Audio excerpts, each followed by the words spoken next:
Hi everyone, and welcome to part 2 of the Parkland case. If you didn't catch part 1 yet, make sure to go back and watch that first so you can learn about the shooter's past before moving on to the attack. From here on out, I will be referring to the shooter, Nicholas, by his last name, Cruz.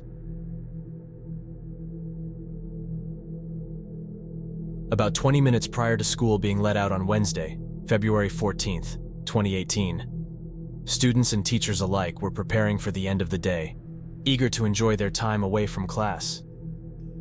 It was also Valentine's Day, so there was a lot of gift-giving going on, and many students had stuffed animals, balloons, or chocolates at their desks with them. Many also had plans to spend time with their boyfriends and girlfriends later on that day. This wasn't the case for Cruz, though, as he told the Sneeds that he purposely didn't do anything on Valentine's Day. They later said that the only thing that seemed off about Cruz that day was that he did not go to school. But Cruz told them that he never went to school on Valentine's Day. They apparently thought nothing of it and went on with their day as normal. James went to work, while Kimberly planned to stay home and take a nap. JT, Cruz's friend, headed off to Stoneman Douglas High School, where he attended.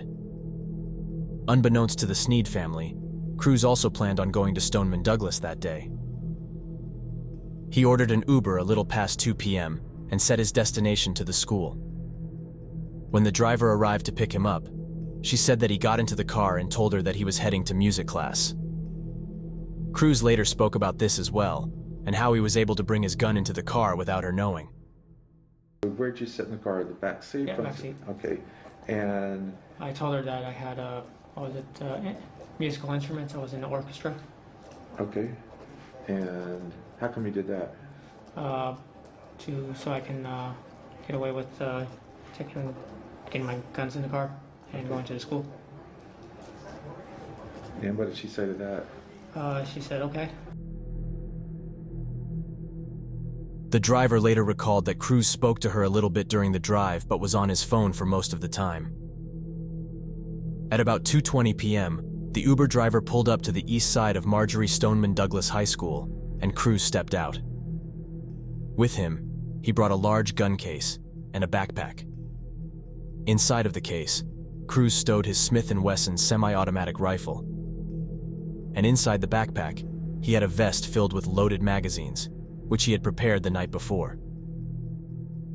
Almost immediately upon his arrival, Cruz was spotted while walking onto campus and was subsequently recognized by a campus monitor, Andrew Medina. In an interview he did later that day, Andrew stated that he didn't remember Cruz's name, but instead remembered him as Crazy Boy. Upon recognizing him, Andrew reported the sighting to another campus monitor over the radio, noting that Cruz was walking, purposefully, towards one of the many structures on campus, Building 12, which contained 30 classrooms and was usually occupied by over 900 people at a time. The Holmberg, okay, so he's out here. Yeah, so he's just out the Holmberg, walking on the campus through the bike rack gate. So he starts coming, he's beelining. He's got his head down, he's on a mission. You know, he's on a mission. He's walking with a purpose. He's walking with a purpose. So I peep it. So I get on the golf court and I whoop and I come around this way back, you know, to the loop where the school is, because I can get in through this gate that's over here. So I'm coming this way and he's right here. By the time I get over here, I see him, he's picking up more speed. I gotta go, so when I see him pick up more speed, I quickly call my security guard guy who's in the 1200 building, and I said, Coach Taylor, got a suspicious subject on campus, got a black bag in his hands, keep your eyes open because I think he's going into your building, so, you know, careful, you know, keep your eyes open, you know what I mean? And he's like, what size? In the same interview, Andrew told the police about how he immediately recognized Cruz because the school had issues with him in the past. I knew I'm telling you, I knew who the kid was because we had a meeting about him last year and we said if there's going to be anybody who's going to come to this school and shoot the school up, it's going to be that kid. Because he had problems with everybody, like all the security people. He was like one of those kids that he was rebellious. You know, he had 666 on his book bag. He had the Jewish swatch. He had all that crazy stuff. So they got rid of him out of the school. They withdrew him out of the school because he had issues, you know. Andrew also told authorities how Cruz would purposely run at people to scare them, which was just another way that Cruz was known on campus.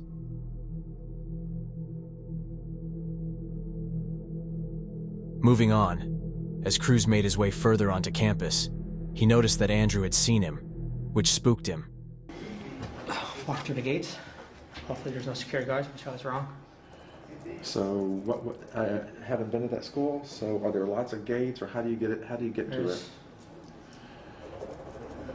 3 gates. Okay, and so where'd they drop you off? The front gate of the Okay. school. Front gate. And so is your backpack, like sometimes you can wear a backpack like slumped on your shoulder or something? Yeah, it was in front. I think I was wearing it in front. Okay. Yes, yeah. And then what were you doing with the gun safe bag? I was walking. Okay. And I you're think south of Homburg Road. okay. You're walking with it, and you have the backpack kind of on one side. And then what happened? I went through the gates. I looked at the guy who was watching me. Oh, there was a guy watching you. Yeah.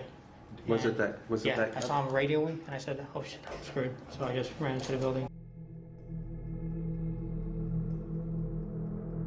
Cruz made a quick dash to Building 12, scared that he was going to be stopped before he could even begin his attack. He worried that his time to carry out the shooting was now greatly reduced, and so he rushed to get everything ready. Backing up just a moment, despite the campus monitor Andrew obviously sensing that something was wrong, it's reported that he did not confront Cruz. Later in his interview, Andrew claimed that he did begin to tail behind Cruz, and when he noticed, he began running towards the building. Not that I saw. And to be honest, something inside me told me not to approach him. Something told me don't go running over there and chase him. No hero. Yeah. Something inside me just say report, like do what we've been taught. Report it, because I was ready to go get him. Like I was ready to go be the guy and just go get him. But then something right when I was pulling up in the golf cart, and then he looked back. Something was like, just let him go. The choice to not pursue Cruz was due in part to the fact that Andrew believed he may have had a handgun on him at the time. Even after all of this, Andrew failed to call for the school to go into lockdown. This was because, according to reports, the school staff were instructed not to order a lockdown unless a gun was actually seen, or if gunshots were heard. It's also stated that there was a lot of confusion surrounding who exactly was able to make the call to send the school into a lockdown. Unfortunately, this meant that Cruz was free to enter the building with the occupants, except one person, completely unaware of the danger approaching them. As he said in the clip, Andrew radioed another campus monitor, David Taylor, who was actually in Building 12 at the time. Andrew told him to be aware of a suspicious person entering the building on the east side, and David replied that he would check it out. Meanwhile, 3 students, Ashley Baez, Luke Hoyer, and Martin Duque Anguiano, were all on their way to Building 12.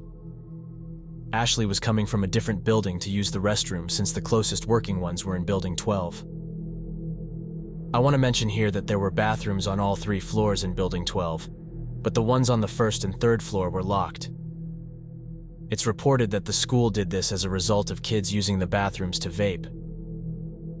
Just keep this in mind because the fact that some of the bathrooms were locked is a pretty significant part of this case. Either way, the other 2 students on their way to Building 12, Luke and Martin, had been in the media center, located in a different building on campus, and were returning to class at this time. Ashley was the first to enter the building, while the 2 boys were walking together a few feet behind her. We are going to have an animation showing everyone's movements and locations up on screen, so that you can better visualize what was going on throughout the shooting. We based it off of the official movements released by the police department, but also off of witness testimony, security footage, and other videos taken within the school at the time. Back to the case. Cruz followed directly behind the 3 students that just entered the building. Almost immediately upon going in through the building's eastern entrance, Cruz ducked into the stairwell on that side and hastily got his rifle ready, before continuing on with his sickening plan. While Cruz was still huddling in the eastern stairwell, an unsuspecting student, Christopher McKenna, had just left room 1216 to go to the restroom. Remember, the only unlocked restrooms were on the 2nd floor. As he left the classroom, Christopher passed by his friends, Luke and Martin, who, like I just said, had entered the building right before Cruz did. Christopher continued walking down the hallway, while Luke and Martin stopped just outside of room 1215, where another student, Gina Montalto, was sitting in the alcove working on her laptop. The two boys knocked on the locked door to be let back into their class and waited for someone to open it. It's reported that David, the campus monitor inside of Building 12, who was alerted to Cruz's presence, was making his way to the first-floor hallway, and when there, began walking towards the end of the corridor that Cruz was currently occupying. David then decided to turn around and head towards the stairs behind him, on the opposite end of the hallway from Cruz. He later claimed that he did this because he intended to confront Cruz on the second floor, so it's possible that he believed he had already gone upstairs. Christopher McKenna got to the end of the hallway and turned the corner into the stairwell, immediately stumbling upon Cruz, who had the rifle out and was getting it in order. He later recalled this frightening encounter in court. Around 2:21, I asked to go to the bathroom. Raised my hand, got the bathroom pass and everything, and I walked out of the classroom, made a left past room 1217, I believe it was, or 1218, both of them. And I saw Martin and Luke, and I high-fived Martin. And I walked by him like it was normal, walked into the staircase, and I walked into a man.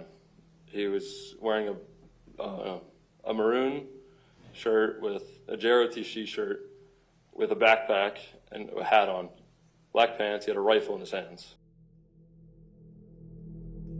It was then that Cruz gave Christopher a swift warning. "You'd better get out of here. Something bad's about to happen." Without hesitation, Christopher did just that and fled the building in search of anyone that he could report the incident to.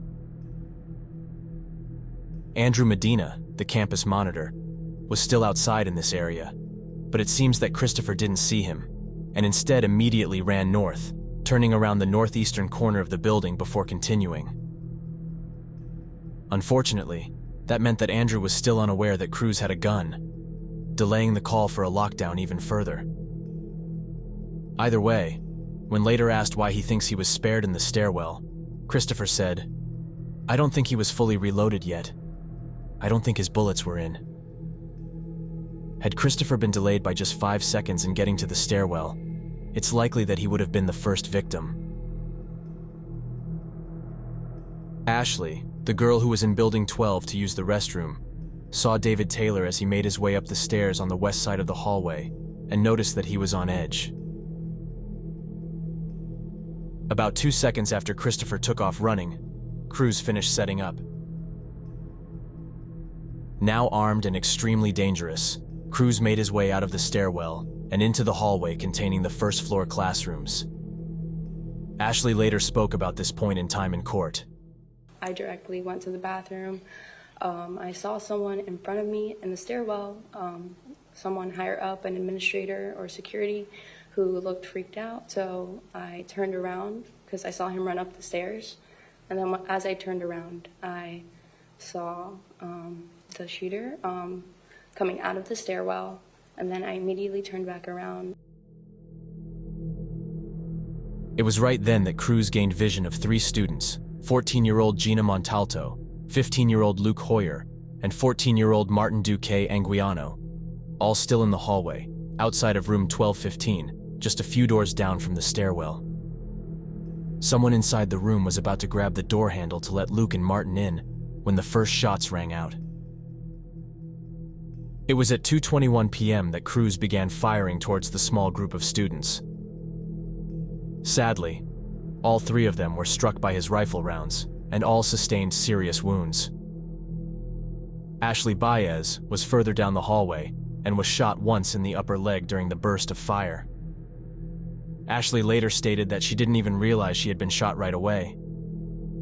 Thankfully, she was able to find a place to hide. And that's when I ran to the bathroom to my right side, but unfortunately it was locked, so I ran directly to the left side. Luckily, there was a classroom unlocked, and I made my way in there. Cruz later talked about killing his first 3 victims in an interview with a psychiatrist. I thought they would scream. That's more like they passed out. Okay. Passed out and just blood just came out pouring out of their head. Okay. It was really nasty and sad to see. It was later stated that Cruz's first magazine only held 10 rounds, and when it was empty, he finally took his backpack off and put on his vest stuffed with more magazines. This allowed him to reload his rifle pretty quickly, enabling him to continue shooting faster. Andrew Medina, still outside of the building, later spoke about hearing the first shots go off and his actions that followed. And you said once he made it into the building, not even a minute later, you still hear the I'm telling you, wasn't even a minute later when he got in that building, I heard the first bang, bam. How many bangs do you think you heard? I heard 15 bangs. After the first bang, I heard at least 15 bangs after that. Bah, bah, bah, bah, bah, bah. And then, bah, bah, bah, bah, bah. And then like three sessions of like five shots over, and it was loud. Like you could kind of feel the percussion coming out of that building, the echo coming out of the doors of the building. It was loud. It was kind of surreal to really hear it, because to hear that noise, it ain't a firecracker noise. It wasn't like somebody banging. It was something different, and that's when I was like, there's something going wrong. But I wasn't gonna yell a code black or code red, because I didn't actually visualize a gun, and I didn't really see the shots. So I'm not, we've been doing this training at the school. Don't yell it unless you actually get a good visual, because you go code black, they shut the whole. You get all those cops out there for nothing. Then I don't want to be the guy who caused that, But once I heard the shots, I told the deputy, there's some crazy shots going on. And when he heard... Like he just stated, Andrew did not call for a lockdown, but instead immediately drove off in his golf cart and radioed to the school's resource deputy, and notably the only armed person on campus, a man named Scott Peterson. Andrew informed him of the suspicious sounds coming out of Building 12, to which Scott responded by beginning to make his way up there. Scott was reportedly near the school's administration building around this time, which is on the southern end of campus. Remember his name, as he comes up a lot throughout the timeline. It was later claimed in court that Andrew never actually told Scott Peterson about seeing Cruz, or that he walked into Building 12 carrying a large bag.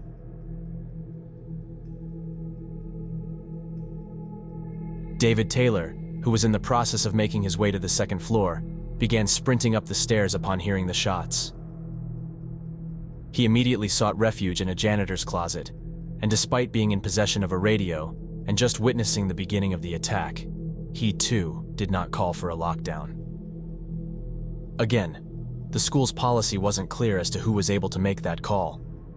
But then again, I don't believe in this situation anyone should have been worrying about specific rules. The first round of shots stunned the rest of the students on the first floor, with many of them initially confused as to what was going on. It didn't take long for the severity of the situation to hit, though, and students and staff alike began attempting to hide in their rooms as best as they could. This fact was later brought up multiple times, and that was that many of the classrooms didn't really have a good place to hide in. According to the MSD Public Safety Commission presentation, some of the classrooms were not equipped with hard corners or areas of the room which could not be seen from the hallway or door. Most rooms had the best spot to hide blocked with furniture, enabling only a small amount of people to hide from view from the door. This meant that no matter where someone would hide in the room, there was a good chance that they could be seen. Just a minute after the first shots rang out, the first call reached 911 dispatch around 2:22 p.m. Among many aggravating parts of this case, 911 calls coming in from cell phones were routed to nearby Coral Springs, who apparently did not service calls from the Parkland area.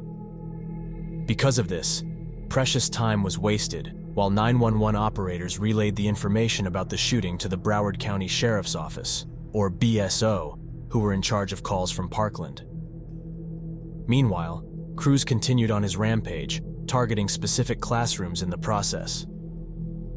Those that Cruz primarily focused on were rooms 1216, 1215, 1214, and 1213.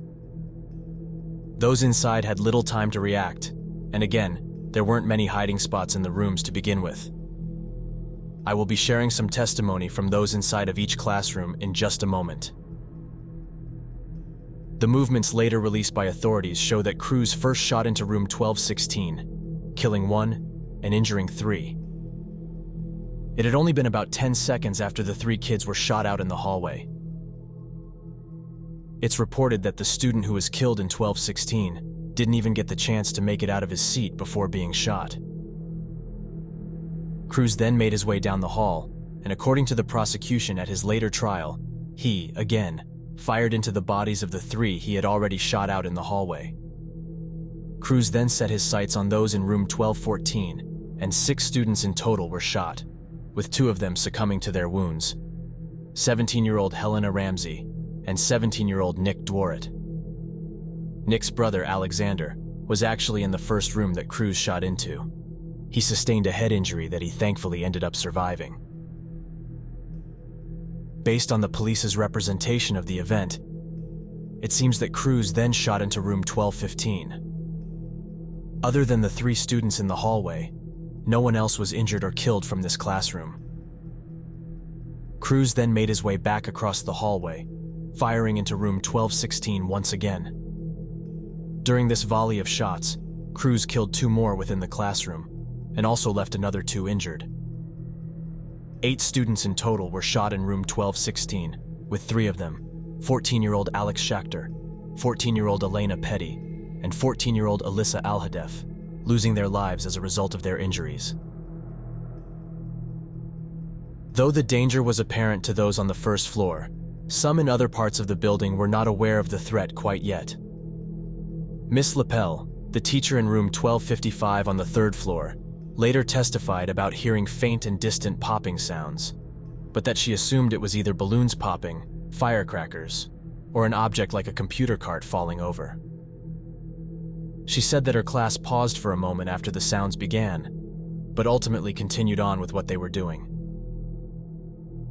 At some point shortly after the shooting began, the fire alarms were set off, reportedly by the dust that was dislodged from the ceiling from the vibration of the gunshots. This initially confused the occupants on the 3rd floor of Building 12, as there had already been a fire drill earlier that day.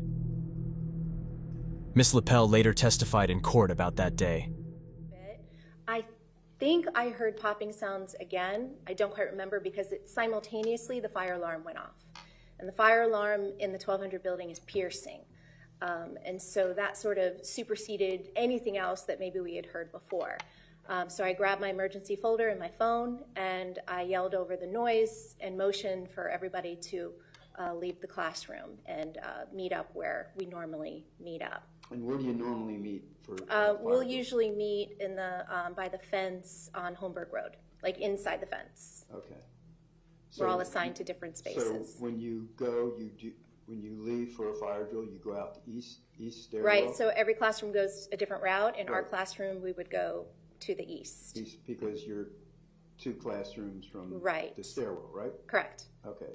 Was this the first time you heard the fire alarm that day? No, we actually had a fire drill, I guess a planned drill, a second period that day. Okay, so this is the second time you're hearing a fire Right, alarm. and so also at that moment I thought maybe it was firecrackers, and that set off the fire alarm.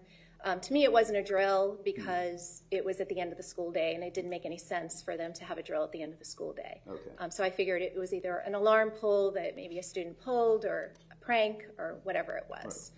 Right. But in any case, we evacuated because there was no reason not to evacuate.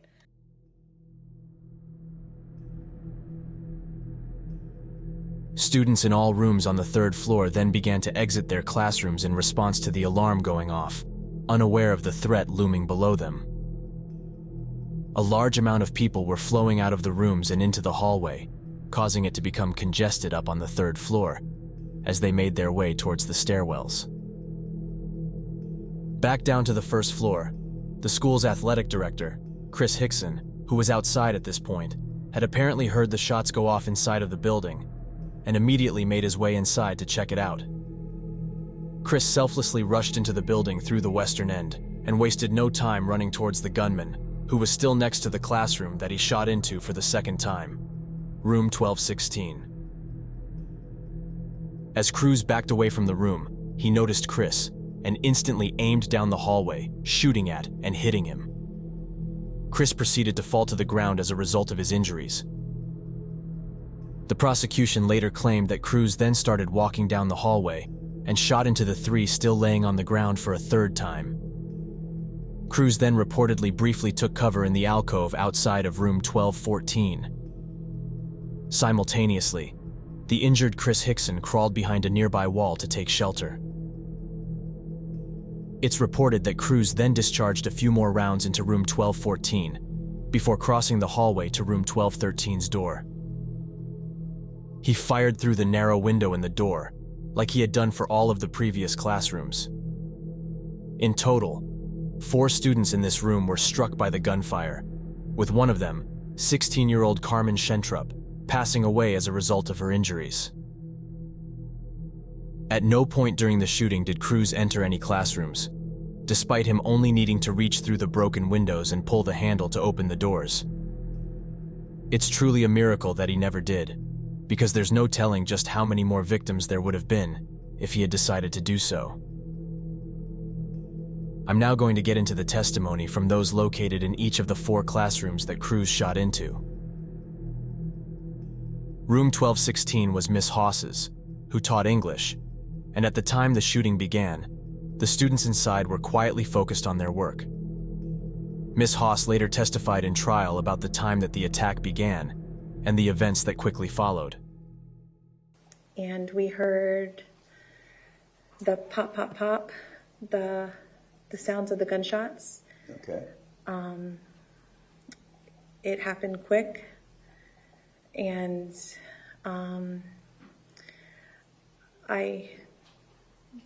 my first instinct was it was a drill, so I went to shut the blinds, but the sound, it was so loud.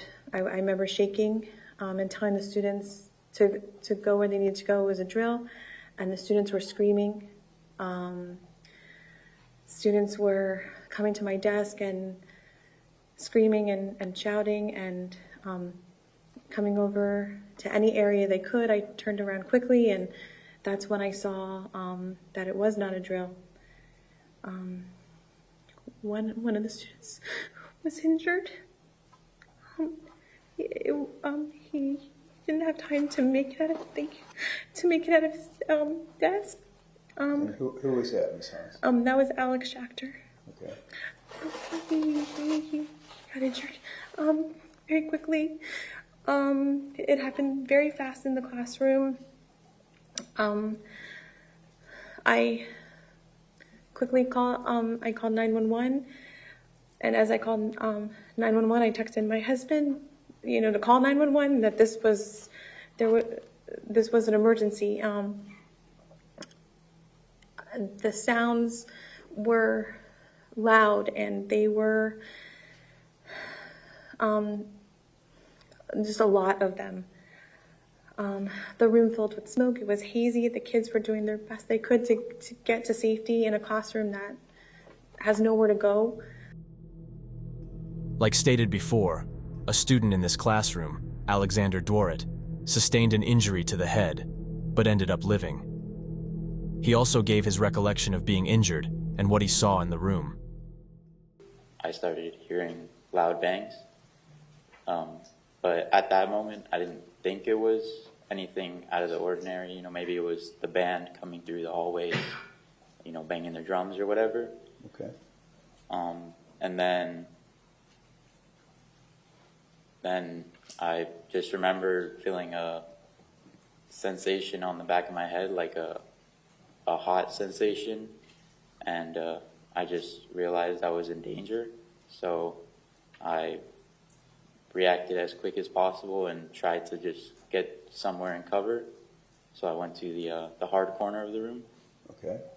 And then while I was sitting there, just trying not to think this is real, thinking it's, fake, and then just not trying to process, what's going on. And then while I'm sitting there, I have a couple of people around me that are just, trying also not to, freak out. And then I remember feeling trickling down the back of my head and onto my chest. And then, I touched the back of my head, and then my hand was all bloody. And where did you reach with your hand? What part of your head did you reach for? Just like the middle of the back of my head. Okay. So I realized, something's wrong, but I still didn't want to believe that it was, a shooting or anything. So I was trying to stay calm. And then the people next to me were like, "Oh, are you okay? Are you do you feel like you're gonna die or, something like that?" And then I was just sitting there, and then I looked straight ahead of me, and I saw Alex Shackner passed away over his desk, kind of like half of his body. There was like a metal bar on the desk, and half of his body was off the bar, and the other half was like still kind of in his seat. And I saw a pile of blood like forming under him, and I saw his body not spasming, but more like trying to take his like final breaths. And then at that moment, it started getting more real. And then I was just sitting there, trying to stay calm and trying to keep the people around me calm, talking. And then I remember more shots coming in, which I thought were coming through the wall, but later I heard that they were just each came back to shoot in the classroom again. Again, 2 others were killed in this classroom. Room 1215 was home to Miss Matlock's classroom, and 4th period in the room on that day was a study hall. The initial 3 victims that were killed out in the hallway were students from this classroom. Miss Matlock also recalled that day in court. So it was towards the end of the day, and I heard like 3 loud bangs, and I stood up, and I don't even remember part of saying to get down, but I was told by students, I said, "How did you know to just run so quickly to my side of the room?" And they said, "I told them to do that." But part of my memory doesn't even I know I said, to get down, but part of me doesn't remember saying all that I said. Okay. So they got down. I stood up, pushed my chair back, and the students got up underneath my desk and all the way as far as they could in the corner and up against where the closet was towards the desk. And then I walked to that little piece of the wall that was by the closet, in between the closet and the door, and I stood there by that door, thinking that it was the drill that they had told us that we would be having, since we had a training in the auditorium in January, and they said there would be a drill forthcoming of an active shooter, or a code red, some type of code red drill. Okay. I thought it was that drill. I said, this is it. They're trying to catch us off guard. And what day then? Valentine's Day. So I stood by the door in that little piece of space that was there, and the kids were nervous, of course, and I was telling them to be calm, that it's okay, it's just a drill, that it's going to all be fine. But to her dismay, the shots continued and just grew louder in the coming moments. It still seemed like a drill, and so Miss Matlock tried to keep her class calm.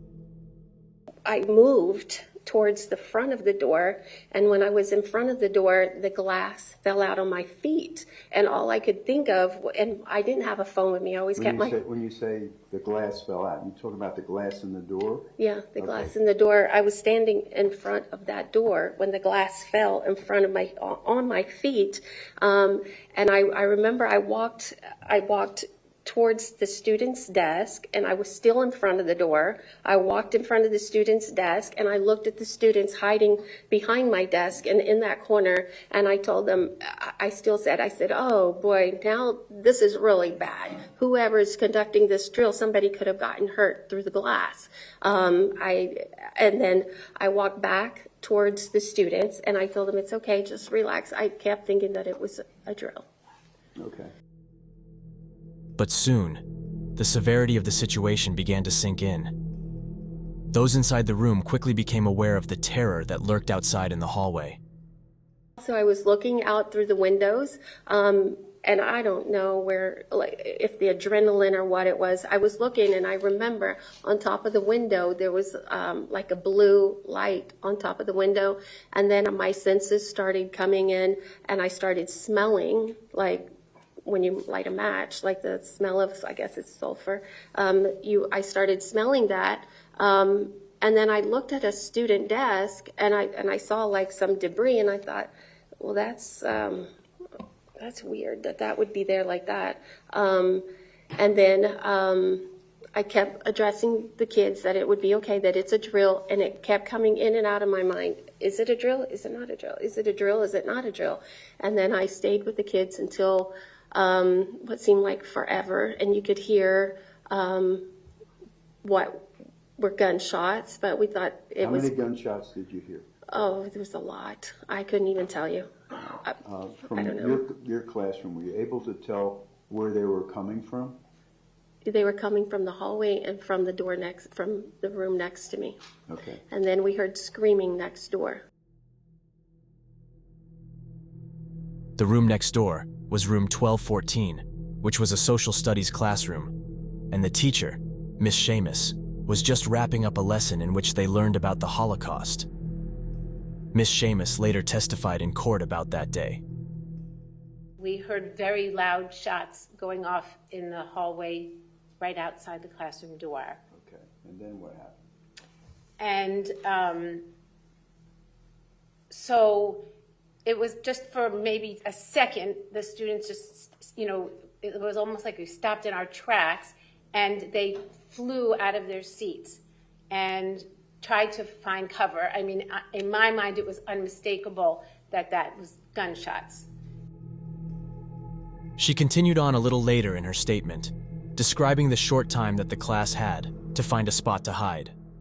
And they tried to find cover wherever they could.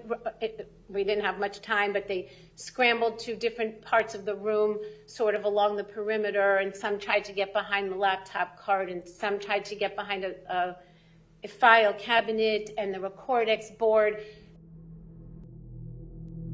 Miss Seamus went on to say that they had never had a drill for this situation before, so no one had a clear plan of what to do. Although, according to Miss Matlock, a drill was set to happen at some point in the near future.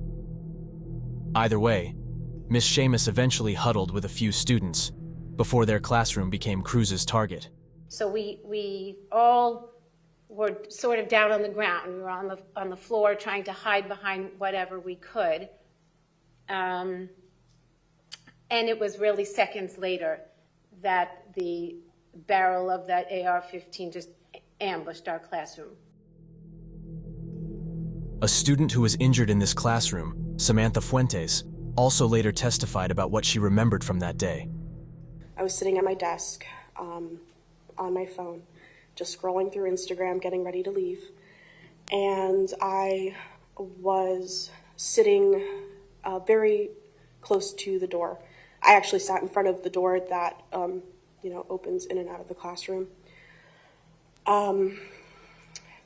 It started as just a couple shots that I heard just behind my head that I could hear from the hallway. Everyone in the room froze. We all sort of stared at each other and froze for a moment because we didn't exactly know what it was. But the sounds sort of continued, and that's kind of when we determined that they were gunshots. And that's when I ran from my desk, which is, like I said, at the front door, all the way to the back of the classroom, which is sort of where the windows are and the back end of the classroom. And at that point, I sort of realized that I messed up because the students had divided themselves into two different groups that I wasn't a part of. So at that point, that's when the shots entered our classroom. That's when the shooter had shot through the window and continued to fire.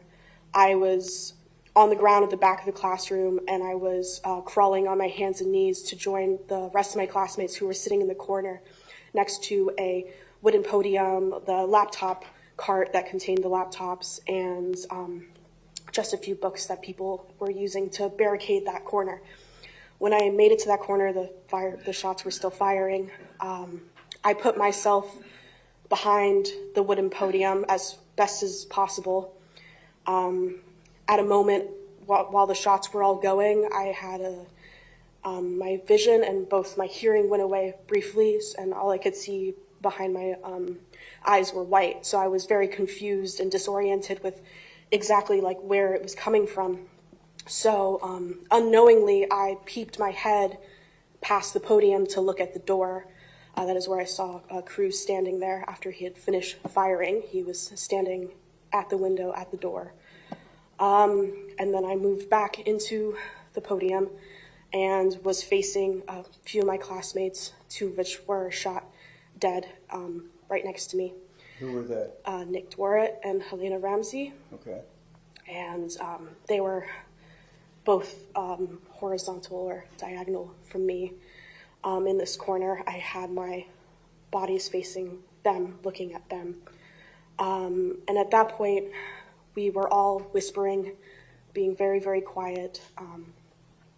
We were, somebody called the 911. We were checking pulses to see if either Nick or Helena were still alive. They weren't. And then that's when I had a good look at myself. That's when I realized that I had holes in my pants. I had blood running from the top of my forehead down to my chest. I had blood in my eyes and all over my face and in my hair. I borrowed one of my friend's phones to look at myself briefly, and what you would have saw would disgust you. Samantha also spoke about her resulting injuries later in her statement. What wounds did you receive, Ms. Fuentes? Yes, so I sustained a gunshot wound just above my left knee, and as well as multiple other locations of shrapnel, both my legs, as well as my arm and my face. I also still have shrapnel just behind my right eye that still is there, and I have shrapnel still lodged in all of these parts of my bodies. Another student in Miss Seamus's classroom, Dylan Kramer, recalled making eye contact with Cruz through the door before he began shooting into the room. He also spoke about seeing his friends and fellow classmates dead on the floor next to him. He later said, "I texted both of my parents. What easily could have been my last text to my parents. I told them I loved them both, and I sat there and pretty much just waited in complete fear." A psychology class was being held in room 1213, taught by Miss Rioven. She also later testified in court about her recollection of that day, saying that when the gunshots first rang off, her students almost immediately jumped out of their seats and ran towards the windows on the opposite wall from the classroom door. Miss Rioven then stated that she instructed them not to go that way, as they would be in plain view if the shooter were to look through the glass panel. Instead, she told them to try to hide behind furniture on the same wall as the door. And the shots got louder and louder, and then you hear the piercing sounds. You hear the piercing sounds of the fire alarm going off, and you feel the vibrations in your chest as the gunshots were getting closer and louder. You could feel the vibrations in your chest and in your body. And dust and debris fell from the ceilings from the vibrations of the gunshots. It was like extremely loud, like in a tunnel because of the hallway. And then they got to the point where they were loud because the bullets had just shot through the glass of the door. After shooting a few students in the room, Cruz moved on, and the gunshots faded into the distance. Miss Rioven later recalled this point in time as well. I went over to the door, and I felt it was a safe time, so I carefully opened the door just a little bit with my left hand and took the key in my right hand and kind of worked my little arm around to just unlock the door and closed the door, went back to where the kids were all huddled and hiding, dropped the keys down and looked again to see the kids, and it was confirmed to me that the moans and the groans and the crying were from the kids that were shot. And at that point, I knew that I had to try to do something to help the kids that were injured. So. Okay, and did you? I did. Who did you help? Well, initially, Ben Wakanda was crying and begging for water. Please, please, I need water. Please, give me water. So I had my water bottle on my desk, and I gave him the rest of my water to drink from. The water bottle, he drank whatever was in there. And then I had another student that was beside me, Logan Mitchell, who was pretty much next to me the entire time. And he was beside me and helping me, kind of guiding me through, giving me that extra, yeah, it's okay to do, yeah, it's safe, da-da-da, I don't hear anything. He was kind of listening and also checking. And I had a baby blanket that I used to cover my coffee maker. I had a mini Keurig in the corner. So whenever I wasn't using the Keurig, I had a baby blanket that I covered it with when it wasn't in use. So I had a student that was hiding next to the Keurig throw the baby blanket over to me, and I used that baby blanket to make a tourniquet for Ben's arm because he was bleeding out. So I just made a makeshift tourniquet and I put it on his arm, made it on his arm. Despite some students being shot but alive, Miss Rioven noted that 16-year-old Carmen Schentrup was lying nearby and was not responsive or moving whatsoever. Ben, the student that Miss Rioven placed the makeshift tourniquet on, also later testified about his recollection.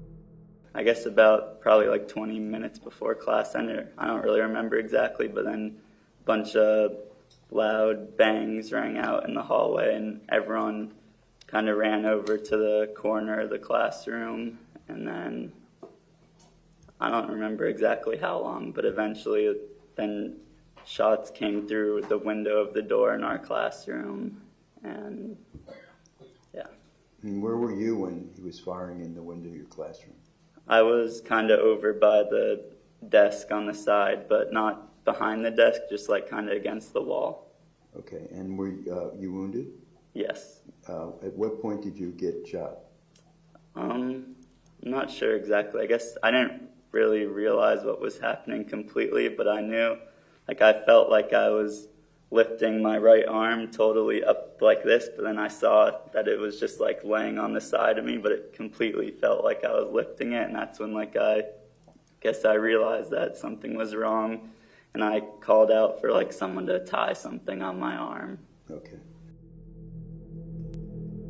I'm now going to play a few videos that were captured during the first few minutes of the shooting, taken from various classrooms throughout Building 12. They will be labeled on screen. Viewer discretion is advised. I'll throw a time on screen of where you can skip to if you don't want to hear the real sounds of the shooting taking place. Holy shit. Oh, holy shit! Oh my god! Oh my god!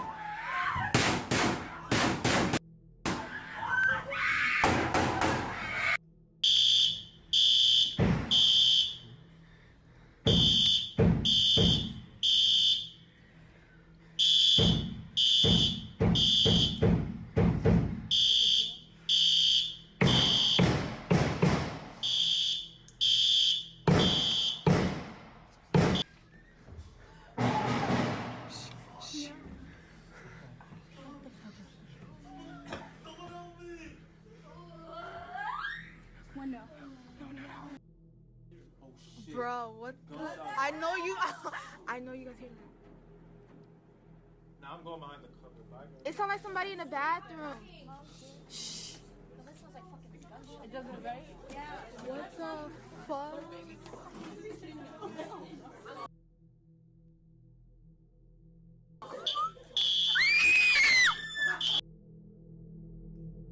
Backing up a bit, Christopher McKenna, the student that saw Cruz with his rifle in the stairwell before the shooting even began, had made his way towards the northwestern end of campus, where he ran into the school's assistant football coach, Aaron Feiss.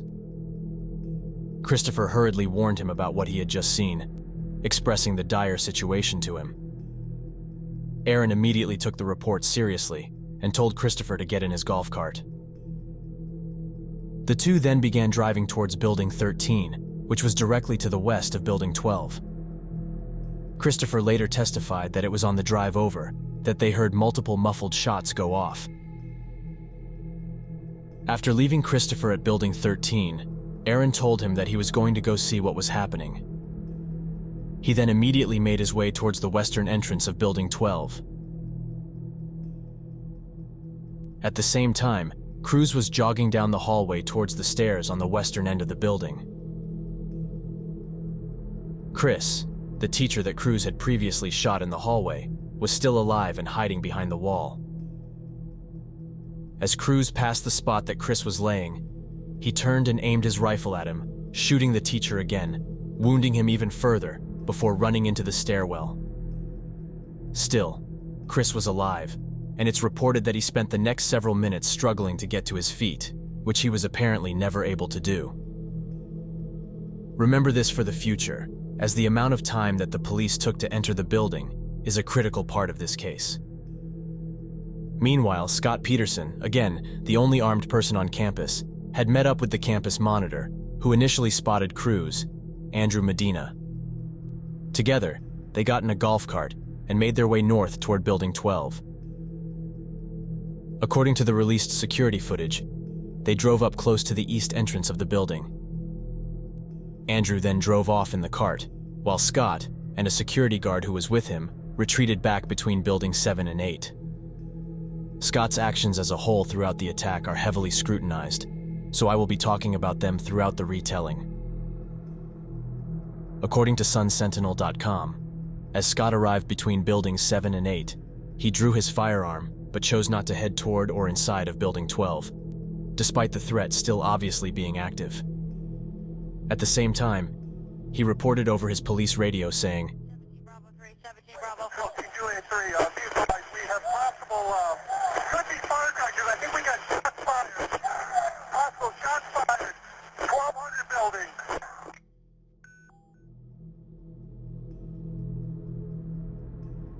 Though students and teachers on the third floor were responding to the fire alarm by evacuating their rooms, people throughout different classrooms on the second floor had clearly heard the shots and had time to react. Anyone out in the hallways quickly fled into classrooms, and the teachers covered the doors' windows with paper to block the view of the room from the attacker, something that likely saved many lives. It's reported by Christopher McKenna that students from Building 13 began fleeing from campus since they were now aware of the danger. He too ran with them and got away from the scene as quickly as he could. Meanwhile, Cruz, after shooting Chris Hickson again, was now entering the stairwell on the other end of the hallway from where he began the attack. Around this time, it's reported that staff in the administration building shut the fire alarm off, leaving those on the third floor confused as to what was going on. Despite this, teachers and students continued evacuating their rooms and began the process of making their way out of the school. Aaron Feiss, the teacher that Christopher McKenna told about seeing the gunman prior to the shooting beginning, had just reached the door leading into the same stairwell. He and Cruz both entered the space simultaneously from opposing doors. As Aaron opened the exterior door, Cruz took aim and shot at him, leaving him fatally wounded. At this time, it had been less than 2 minutes since the first shots rang off, and already, 24 people had been shot, 11 of them fatally. As you can probably tell, the attack was progressing incredibly quickly. The MDS Public Safety Commission's presentation claimed that Scott Peterson took this time to flee to personal safety, rather than advance on the threat. After killing both staff members on the first floor, Cruz climbed the stairs on the west end of the building, up to the second floor. It was here that he fired his rifle off into 2 classrooms, 1231 and 1234, both of which were completely empty.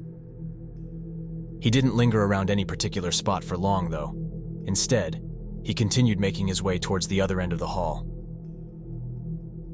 The incident timeline released by the Broward County Sheriff's Office reported that as Cruz made his way down the second-floor hallway, Scott Peterson's first direction for the authorities en route wasn't to pursue the threat, but was instead to shut down nearby intersections.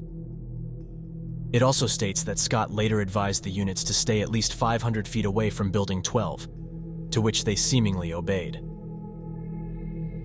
A teacher from the 3rd floor, Mr. Rospierski, recalled the time that the fire alarm first went off and his actions that followed.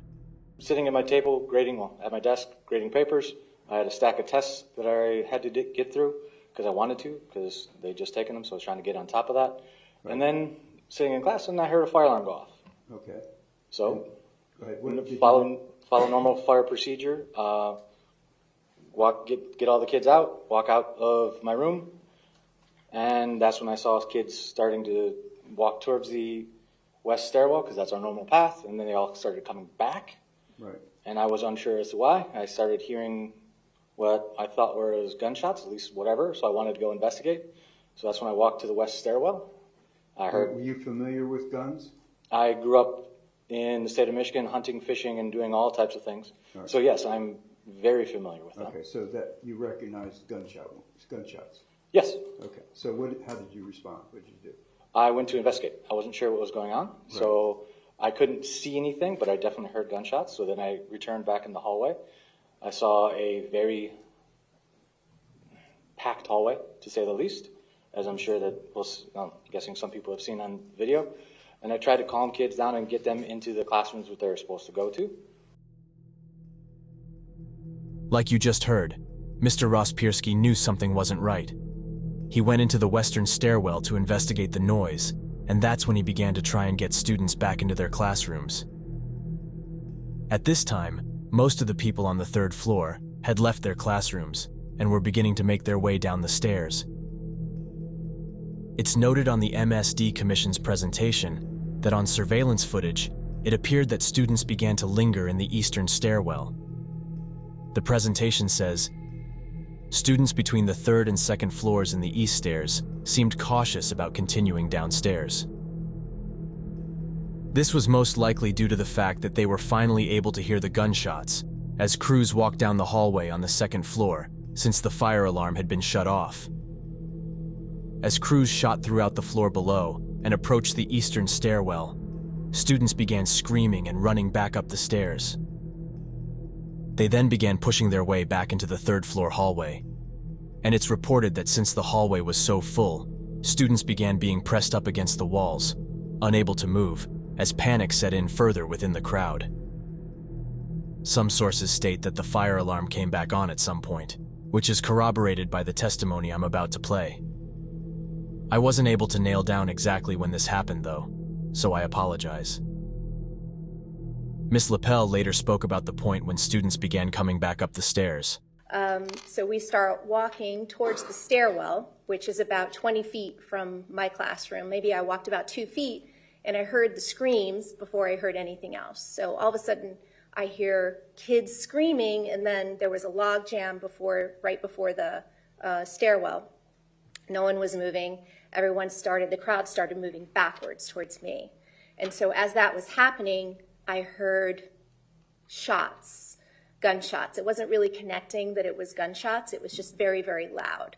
So I turned very quickly, walked straight to my classroom, unlocked the door, and then kind of simultaneously I locked it back in the position to make sure it was locked when I was able to close it. So I opened my door, and kids started running. They were screaming, they were running. It was extremely loud, chaotic.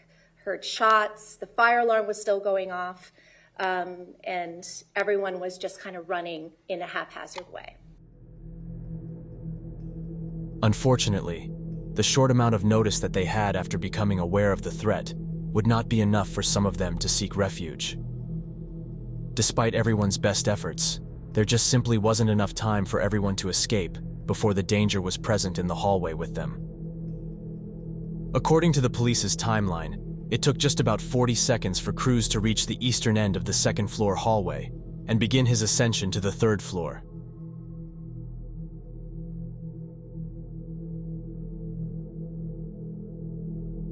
Mr. Rospierski was still out in the hallway with his students, and it was right when he returned to his classroom door that he came to the frightening realization he had accidentally left his keys in the room when exiting for the fire drill.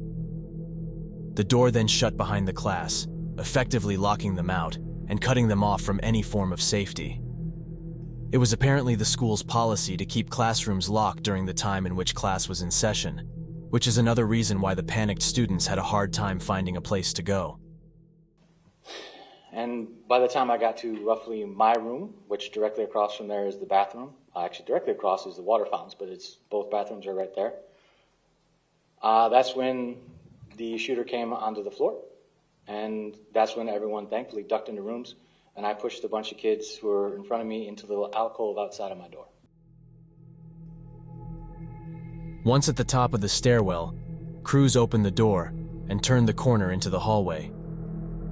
Sadly, this is when he encountered the group of people who had little time to react to the situation and were caught out in the open. It's reported that by the time they realized there was an active threat, many of them were left stranded in the hallway due to the locked doors. Another teacher on the third floor, a man named Scott Beagle, was seemingly aware of the threat and was holding his door open in order to let frantic students seek safety inside. The teacher in the room right next to Scott's, Miss Lapel, held her door open as well, and was thankfully able to get a bunch of students into her room before Cruz fully entered the hallway. She reportedly saw him come into view and warned Scott to shut his door right before she shut her own. Cruz did manage to shoot her in the arm before she fully shut the door, but she did not sustain a fatal injury from it. Sadly, their classrooms were the first ones to the right when entering the hallway at the top of the stairs that Cruz had just climbed. Because of this, Scott, who still had his door open, was immediately within Cruz's line of sight upon exiting the stairwell door. Cruz wasted no time and aimed his rifle at Scott, discharging multiple rounds at him, critically wounding him in the process. Veronica Steele, a student hiding in Mr. Beagle's class, later testified about her experience. The way I was laying on the floor, I was laying on top of my 3 other classmates that were there with me. And we were shielding ourselves with our backpacks, and we had a clear view of the door, and we noticed that the door wasn't closed. It was wide open. The door, the classroom to your door? Yes. And our teacher, Beagle, his body was partially inside of the classroom, and then his torso down was outside of the classroom. And his body was blocking the door and holding it open. Very fortunately, despite having full and unrestricted access to Scott's room, Cruz did not enter it. Students still trapped in the hallway due to locked doors began huddling in a few of the alcoves lining the walls, including the one that housed the door to Mr. Rospierski's room. It's reported that he, as well as at least a dozen students, were in the process of cramming themselves in the space when a few others attempted to join them. A 14-year-old girl, Kara Lofren, was in the alcove, but had already been shot twice at this point. 18-year-old Meadow Pollock and 17-year-old Joaquin Oliver had instinctively ducked into the cutout that housed one of the floor's bathroom doors. Again, it was locked during this time, which may have influenced their decision to instead bolt across the hall to where the classroom doors were. In the process of running over, both Meadow and Joaquin were shot. Meadow made it to the alcove, but according to reports, it seems as though she collapsed once there.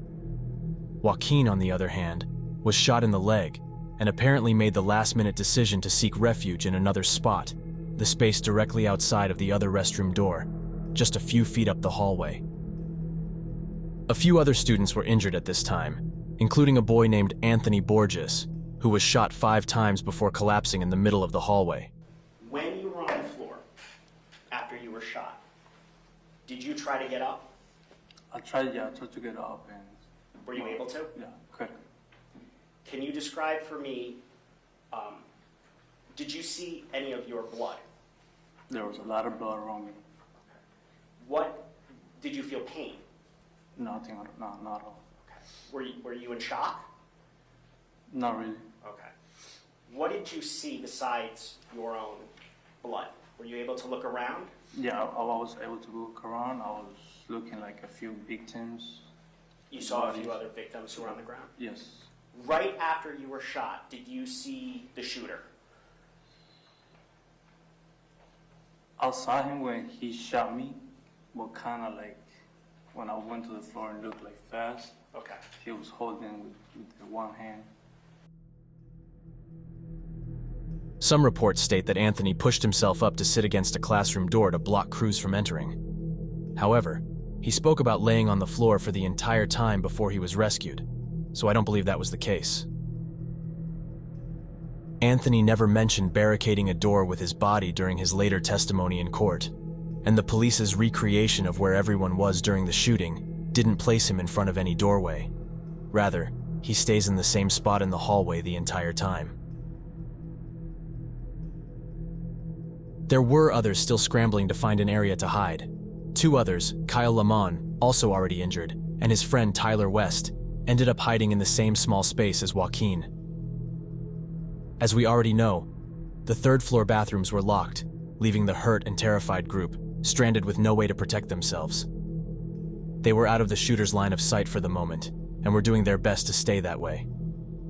Kyle later testified about being shot and having to find a place to hide. I started moving left to right, seeing what to do, and then as soon as I went left, I felt like a very strong, I don't really know how to explain it, but like a paintball shot to my right foot, and I didn't even recognize it at the time. I just felt it, and then it went into the cutout to where the bathrooms are. Then that's when I saw my friend there, and then Joaquin was there too. Joaquin Oliver was in the alcove? I believe so, yeah. And who was your other friend? Tyler West. Tyler West. So it was the 3 of you in the alcove? Yes. Okay. Then what happened? I realized that I was like, I feel something wet in my foot. I don't know what it is. I look down and I see my ankles blown off to bits, obliterated. I stood there. It felt like an hour just staring at it. I was like, oh my God, what, are you serious? This is happening. I was like, I'm feeling water. It's like blood, and I'm hearing shots going off. People are screaming. Me and Tyler are terrified. I look at him, and he looks at me. I'm like, we're going to die. What do we do?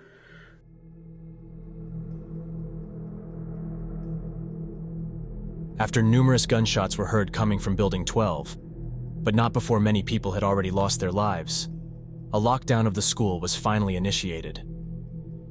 Some sources state that the first verifiable call for a lockdown was made when campus monitor, Elliot Bonner, was driving his golf cart towards Building 12.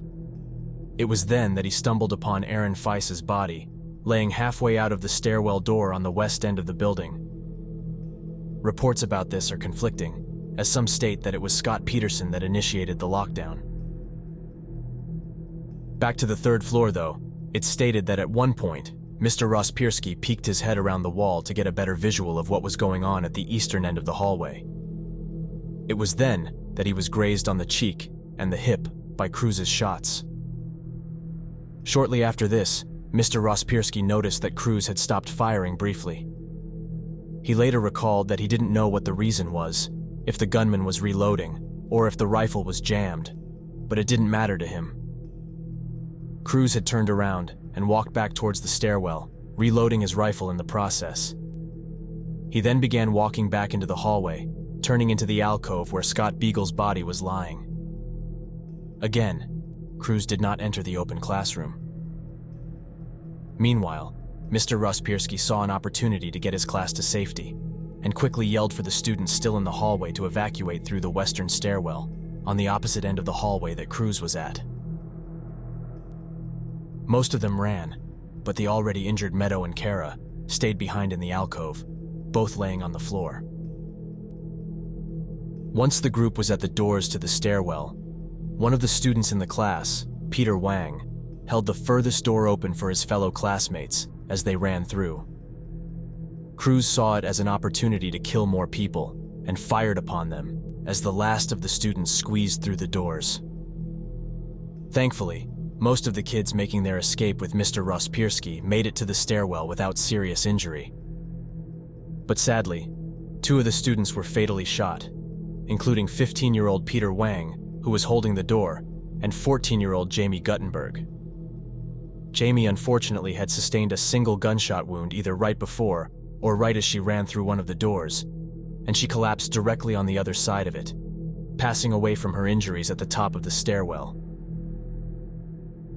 Other fleeing students had to step over her to make their escape.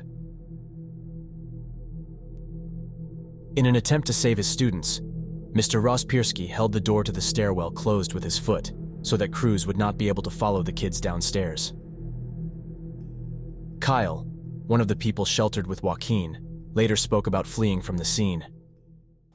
I peek around the corner and I still see the shooters shooting into the classroom. I'm like, I see Joaquin trying to get into the bathroom door, but I know the bathroom doors were locked, but so I told him to stop. We need to figure out a different way to get out. So, but I don't think he really heard me or cared, but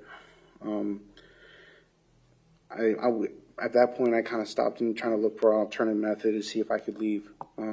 So that's when I looked, see if the gunman was shooting. He still was. So I took the opportunity while he stopped, at least for temporarily, and I darted to cover to get closer to the exit. And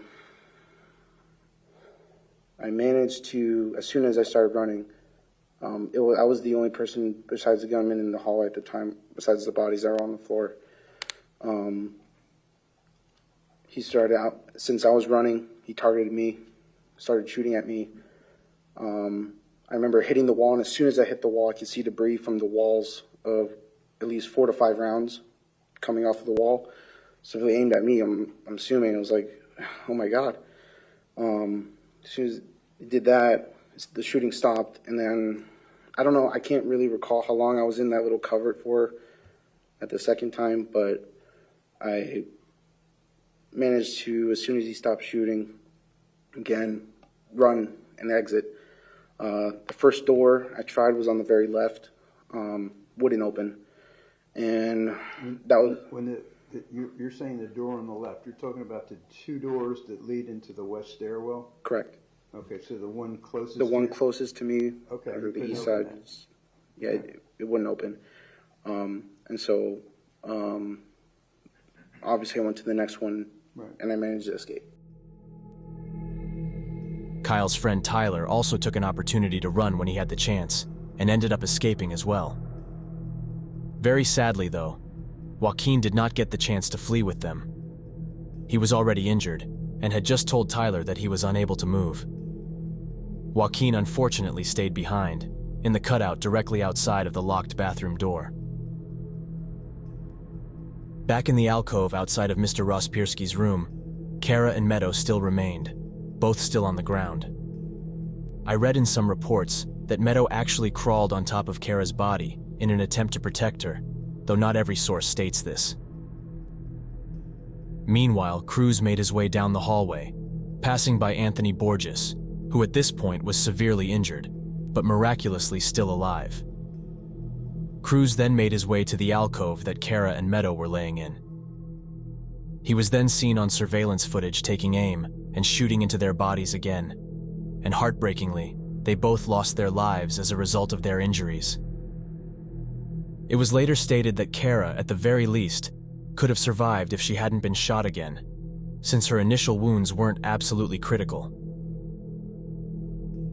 Cruz later spoke about shooting who I believe was Meadow and Kara, noting that they gave him nasty looks. I think I showed mercy to the 3 girls, to be honest with you. I was going to walk away, but they started to show nasty faces, and then I went back or something. Explain to me how you showed them mercy. I was like thinking about shooting them, but I didn't want to do it. So I was going to walk down the hallway. And did you end up shooting them? Yeah, because they gave me a nasty look and they were about to run. Okay, what do you mean they gave you a nasty look? Like, something like that.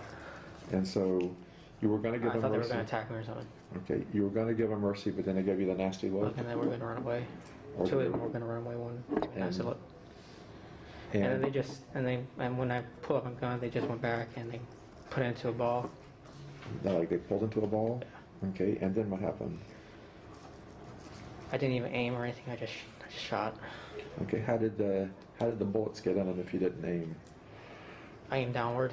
Okay. Like, I had like on a waist and I... Joaquin was, of course, still across the hallway, sheltered outside of the bathroom. Cruz noticed this and mimicked what he just did to the 2 girls, raising his rifle, shooting Joaquin again, ending his life in that spot. The medical examiner later testified that Joaquin's injuries were consistent with him outstretching his hand above his head in an attempt to shield himself from the gunfire. It was around this time that one of the officers on scene, who was near the school's football field, reported over the radio that he heard shots coming from somewhere around the field. This caused even more confusion between everyone on scene. Though notably, no one had even approached the building yet. Either way, Cruz continued down the hallway and attempted to follow the students who had just fled through to the stairwell. Mr. Rospierski was still blocking one of the doors with his foot, leaning back so that the shooter could not see him through the window in the door. Cruz attempted to push through it but was unable to. He did not attempt to go through the second door, which had nothing blocking it.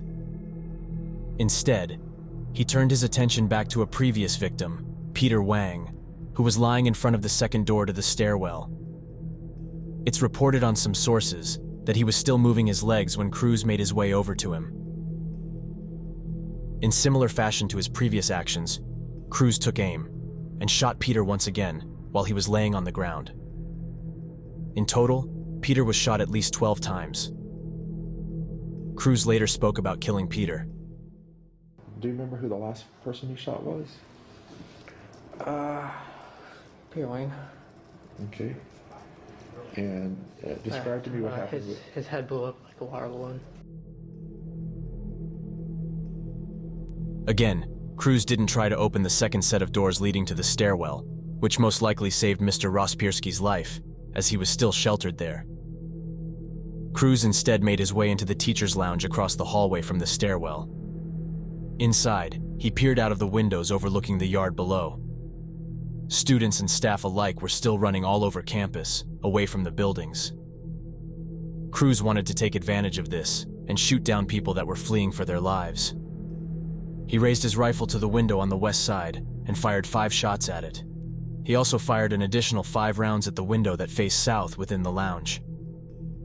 What he didn't know, though, is that the windows were made to withstand hurricanes, and so thankfully, Cruz's bullets didn't do much damage and weren't able to fully penetrate it. Did you ever try to fire through the bullet hole, or what happened there? I tried, it didn't work. I tried smashing my gun into the window, tried to break it, didn't work. And why were you trying to smash the gun in the window? To try to shoot at the crowd. Okay. And it didn't work? No. Okay. Cruz also later spoke about why he decided to end the attack. And tell me again, how come you stopped at that moment? I couldn't find anyone to kill. How come? I didn't know if kids were in the classroom or not, or? I didn't know. I just I didn't want to do it anymore, and I didn't think anyone else was in the building. Okay. It was around this time that Mr. Rospierski finally felt safe enough to escape. He fled down the stairs and hid in a room on the second floor. Cruz then left the teacher's lounge, entered the stairwell, threw his rifle and vest on the ground, and went down the 2 flights of stairs on the west end of the building, eventually leaving it all together through the entrance on that end. It's reported that Mr. Rospierski had descended the stairs just before Cruz opened the second set of doors to the stairwell, meaning he got out of there just in the nick of time. Cruz was wearing a JROTC shirt that he had gotten from the school while he attended. This allowed him to blend in with the terrified and frantic crowd, enabling him to escape from the scene without being suspected or captured. He was caught on surveillance footage jogging away from the school, completely undetected by any of the officers at the scene. Part of the campus was evacuating due to the fire alarm, while some were fleeing because of the shooting. Cruz ended up joining a group of people as they made their way off of the property.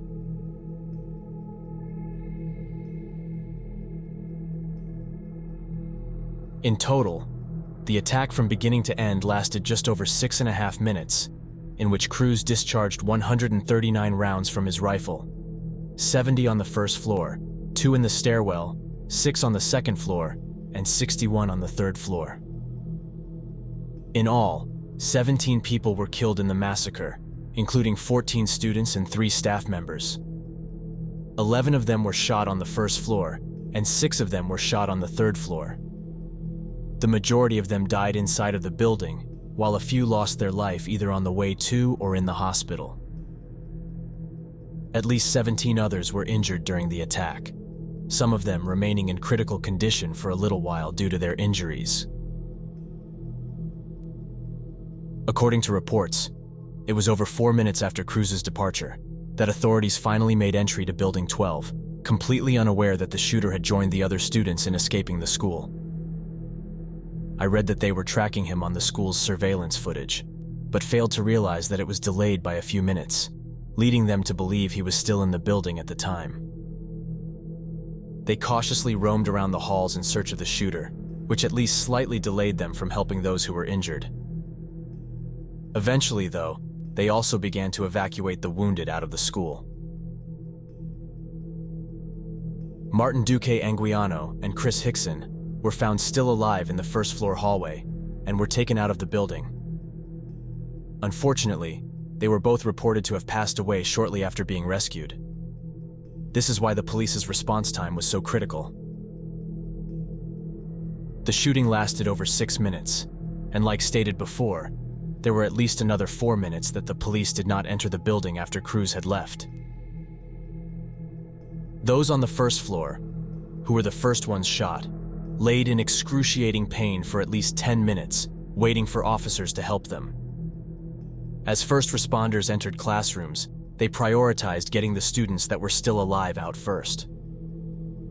Those who had been shot were carried out of the rooms, and the uninjured were told to make their way out of the school.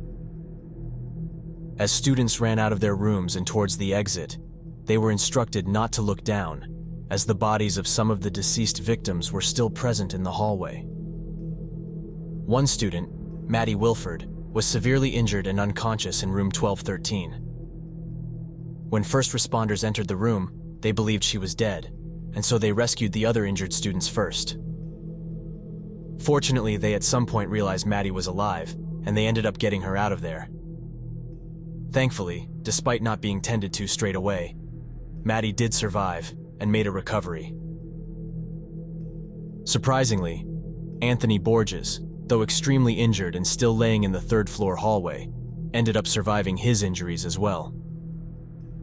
It's assumed that Cruz believed he had to have been dead when he passed him in the hall, which is why he didn't bother to shoot him again.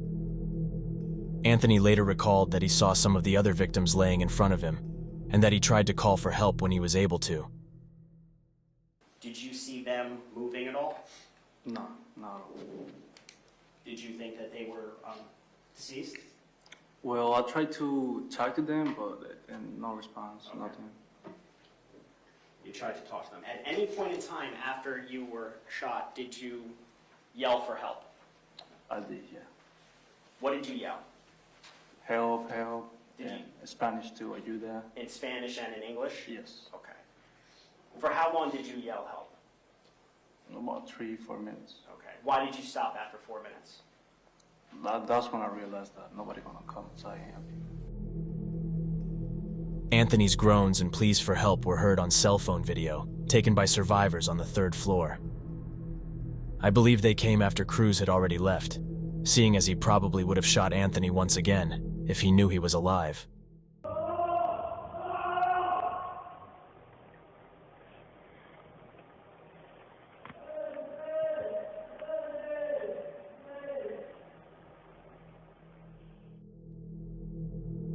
Those who heard Anthony out in the hall later recalled that they wanted to do something to help, but feared that it was the gunman trying to lure them out, so they stayed put in their rooms. Anthony later stated that he laid bleeding and in pain on the 3rd floor hallway for 40 to 45 minutes while waiting for police to find him. Back to the shooter's actions. After his departure from the school, Cruz made his way to a Walmart located on the other side of West Glades Middle School, which was directly west of Marjorie Stoneman Douglas High School. There, he was caught on security footage ordering a drink from the subway inside, before leaving from there as well.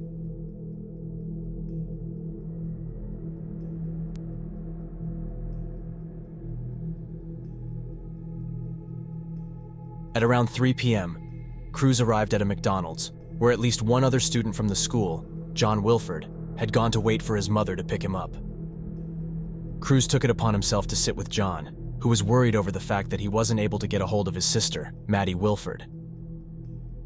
If you'll remember, she was actually shot in room 1213, and was the one that first responders thought was dead initially. John later testified at trial. Nick Cruz came and sat down right next to me. All right. Did you know who he was? No. Ever meet him before? Never. Just sat down? Just sat down next to me. I didn't think much of it because I was panicked. So I was just trying to get back home. So what happened when he sat down? He just sat down. I didn't think much of it. You know, he was just, I figured he was from school because of what he was wearing, but. What was he wearing? ROTC uniform. Okay. So what happened then? From then, I wasn't really, I mean, I saw him sit down, so I just was telling him, you know, like, this is so chaotic. You know, this is crazy. All these helicopters and SWAT cars coming, like, what do you think this could be? And I don't remember him saying much, but he was just head down, wasn't really talking to me. I don't remember much of the conversation, but I was doing most of the talking. John, of course, wasn't aware that his sister was critically injured, but he also had no idea that he was currently sitting right next to the person who shot her. Thankfully, as stated before, Maddie did not end up losing her life as a result of the attack. When John's mother finally arrived to pick him up, he recalled that Cruz followed him outside. He asked me for a ride when I was like starting to leave the McDonald's to meet my mother on the other side. That's when he started talking to me. Okay, and what did you say? He asked me for a ride. He was pretty insistent on it, and I said no. I wasn't really thinking much of it. I mean, I was just trying to get home. My sister wasn't answering her phone. I was nervous. I was panicked. I also had a bad gut feeling about it. Cruz also spoke briefly about the time that he was at the McDonald's in the later interview with the psychiatrist. How did you get to McDonald's? I walked. Is it a long ways? Yeah. From the Walmart? About how long do you think? So from the school to the Walmart is about 400,000 yards. And then how far is it from? And then you go left down the road. Probably another 600 yards. 600 yards to the McDonald's. And did you get anything to eat at the McDonald's? I thought about it. And do you know if you got anything? Were you hungry? The slushy probably wasn't enough, huh? And what happened at the McDonald's? I talked to this kid, told me his sister was at Stoneman Douglas still. Okay. And did you have any conversation about, like, did he ask you who are you, or did he ask you anything about it? Yeah, I asked him if I could have a lift. I needed to go to work or something like that, and he said he couldn't do it. He had a soccer game with his sister. And the sad story is his sister died in the building. Again, she did not die like Cruz claimed.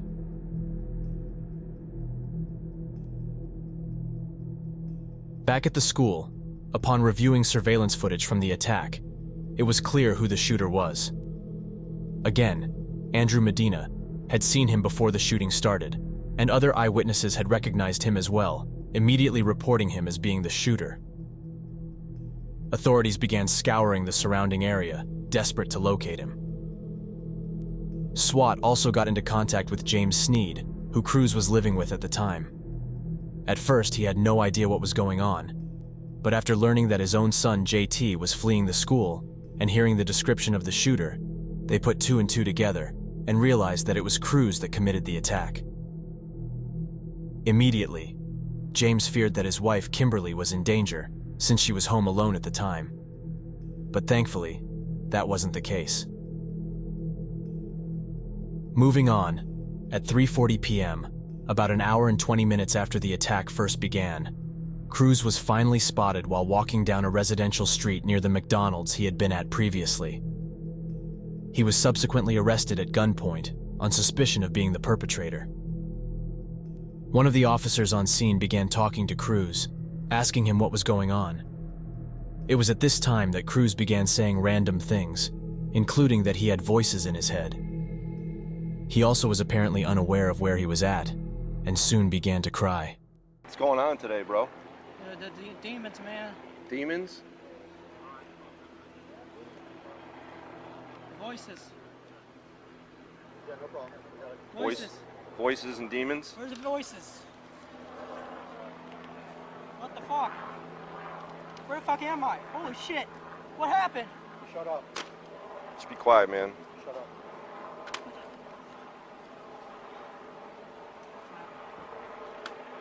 What the fuck you do, dude?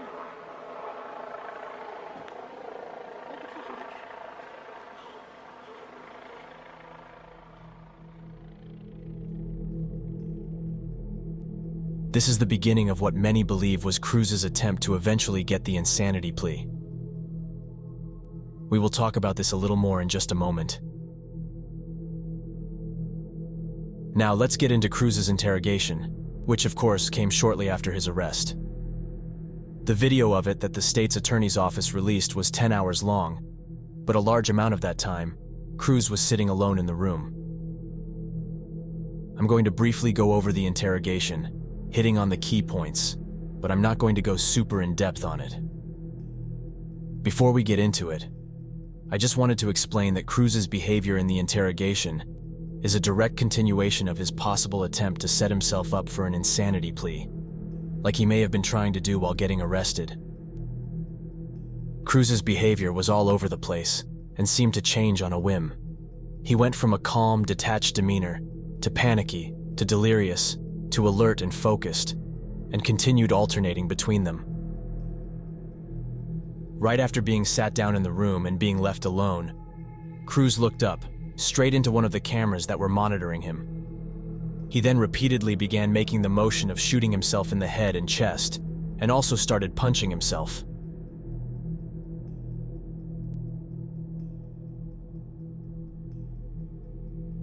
A few minutes later, he again looked into the camera before again making the gesture of shooting himself.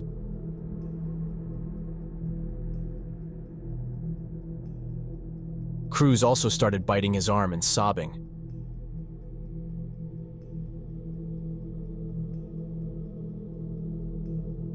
Upon the detective returning and beginning to ask questions about his background, Cruz almost immediately started hyperventilating and stating, "I can't remember," or "I don't know," to just about everything the lead detective asked him. And is you've been staying there 4 months, is that where you stayed last night at his house?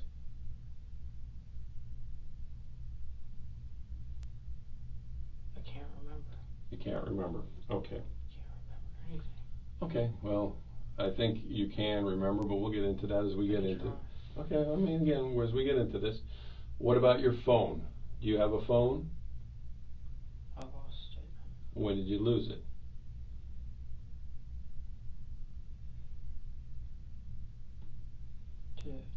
Today?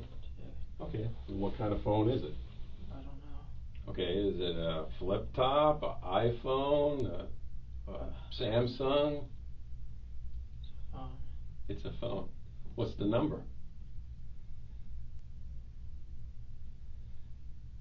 I can't remember. Okay. I can't remember. Nick, like I said, the questions are going to get a lot more difficult than what your phone. Remember, dude. Okay, but when?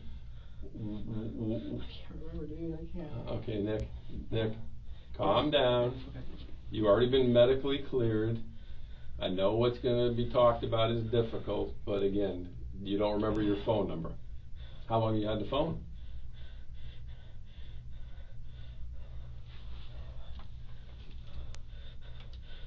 How long have you had the phone? Nick, the doctor's already looked at you. Okay. Okay, you're fine. You're not having any problems at the moment, and you're perfectly fine. So calm your breathing down, all right? And I want to believe certain things that you're going to tell me, but, you know, if we're getting to where you're going to hyperventilate over a phone number, okay? All right? All right. So what's your phone number? The detective continued inquiring about Cruz's past in an attempt to keep him engaged in the conversation. They spoke briefly about Cruz's mother's death, his time attending Stoneman Douglas, his mental health, his past drug use, his habit of killing animals, his gun collection, and so forth. Again, I'm not going to go very heavily into the interrogation. Later in the interview, the lead detective began to ask about the demons that Cruz claimed he had been hearing. You go to the hospital, the doctors clear you, and you're talking about demons. What are the demons? The voices. Well, tell me about it. What are the voices about? It's another voice, the evil side. Okay. And how long has that voice been going on? Years. Okay. When did it start, you think? When your mom passed? It started getting worse when my mom passed. Okay. Did it start how many years before your mom passed, do you think? When my father died. Okay. Did you ever tell anybody about the voice? Never? And what does the voice say to you? Well, what does it tell you to do? Burn, kill, destroy. Okay. Burn, kill, destroy what? Anything. Okay.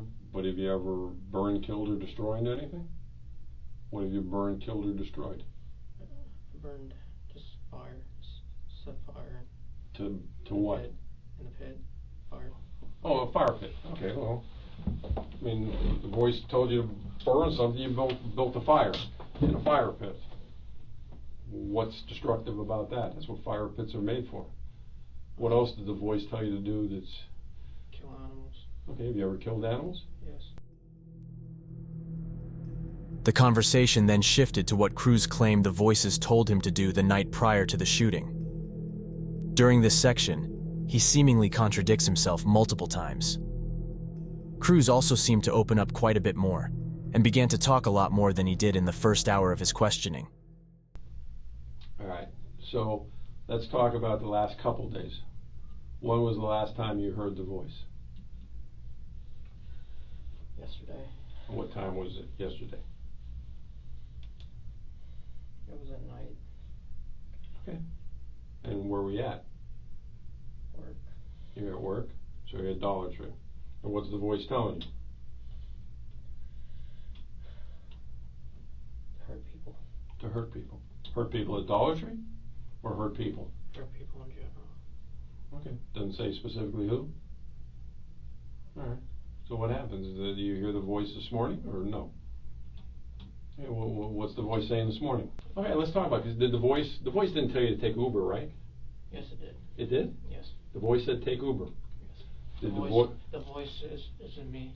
You're the voice. In here. Okay, it's in your head. Yes. What is it, a male voice or a female voice? Male. Male? Can you tell how old the voice is? My age. Okay. Do you have a good voice too, or just a bad voice? Is there a voice inside you that says, do good things? No? It's always bad. Can't be. You held down a job for 2 years. If you were doing things bad, you wouldn't be able to hold a job down for 2 years, right? Okay. I mean, look. It's me and then my bad side. I understand. Everybody's got a quote good and bad side. There's people. No, it's a voice. The voice isn't here, and that is me. It's just regular me. Just trying to be a good person. Okay. But obviously, again, when you say it's a voice, it's you. It's all you. The voice is you as well. Yeah. The voice didn't force you to do anything, right? No, the voice did. It's two voices. There's one half that's the good and then the bad. Yeah. Okay, well, the voice tells me to go to lunch and not pay for my meal, but I pay for my meal because I know that's the right thing to do, right? You've asked. He claimed that the demon told him to hurt others and himself. He also said that he hears it every single day and had even heard it while in the interrogation room. Sometime during his questioning, Cruz asked to meet with a psychologist, but that didn't end up happening. I only mention this because it comes up a bit later. At one point, the lead detective began to directly confront Cruz about his claims. I don't really believe there is a voice, to be honest with you. There's a voice. No, I don't think there is. I'm telling you the truth. There is. No. I mean, I feel you probably want to kill yourself because of what happened, but... No, the voice is telling me to kill myself. Okay, but... Cruz had previously mentioned that his drug use helped to suppress the demon. The detective also pushed back on this. If the Xanax helps you get the demons away... Marijuana does it better. Marijuana does better? When was the last time you smoked marijuana? Last week. Last week? If you're making $1,200 a week, why didn't you smoke marijuana every day to get rid of the demon? Illegal. It's illegal? Yeah. And it's illegal. It was illegal whether you do it once a week or once every 5 minutes. So why didn't you choose to get rid of the demon by doing it? Anytime you heard the demon, just light up a blunt. I mean, you had the money, man. Because I knew it was illegal and I didn't want to do wrong, but he wanted to do wrong. Okay. So the demon wanted you to do wrong, but then your good side didn't want to do wrong by smoking marijuana? Even though it made him go away. Even though it made him go away. Huh.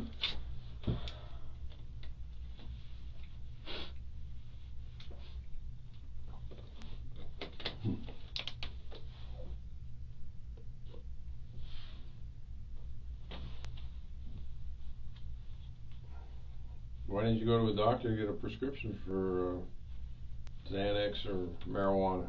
You could have got a medical prescription. Right? Did you ever think about that?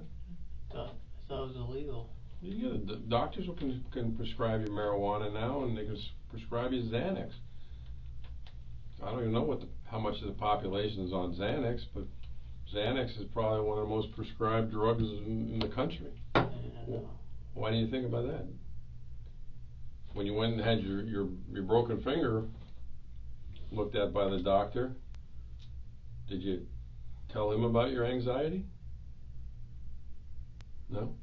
Why? I was scared to tell him the truth. Well, I don't know why you didn't tell the doctor. Then you had anxiety problems, and marijuana and Xanax cured your anxiety and made the demons go away. It seemed like an easy fix, man, if that's true.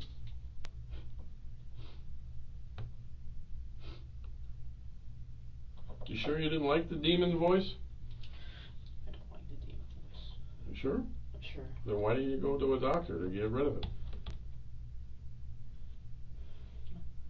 I was afraid. Because I don't think the demon exists.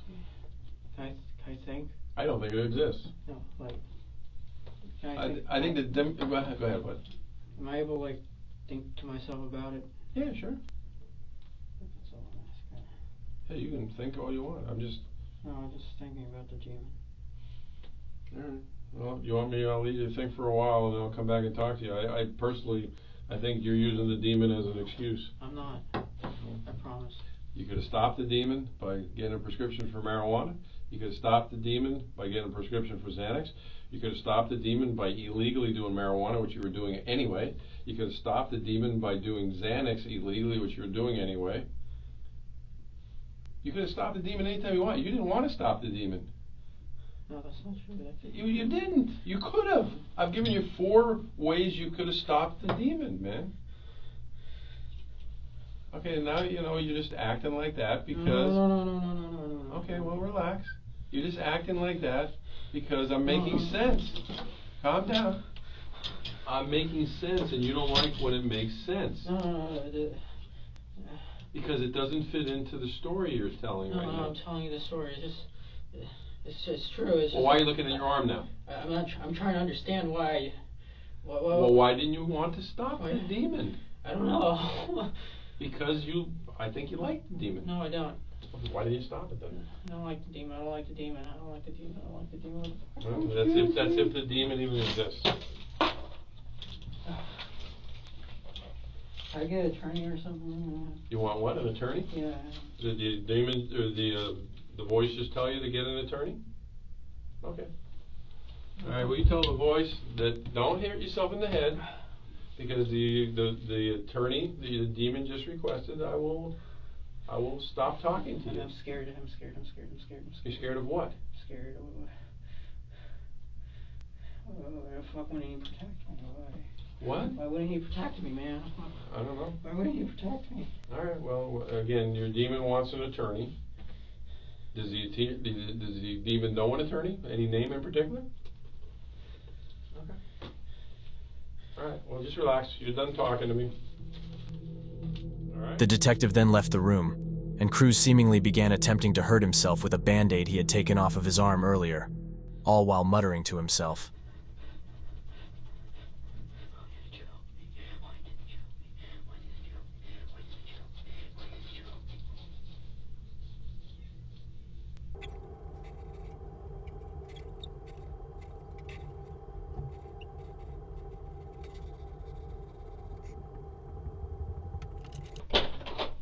Do me a favor.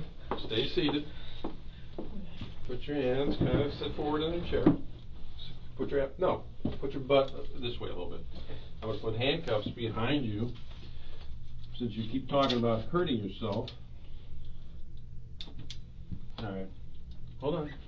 Put your hand behind your back. No, not behind the chair. Behind your back. I don't want to make you that uncomfortable. But if you sit forward, you won't put pressure on yourself. No, you don't have to lean forward. Just bring your butt this way. Come up out of the chair a little bit. Lift your butt out of the chair. And now sit back down so you have room, so you're not sitting on your arms. Okay? That's so you don't hurt yourself. All right? Why don't you want me to hurt myself? Because what did the demon say about me? I'm a nice guy. After the detective left once again, Cruz again began to act out of it.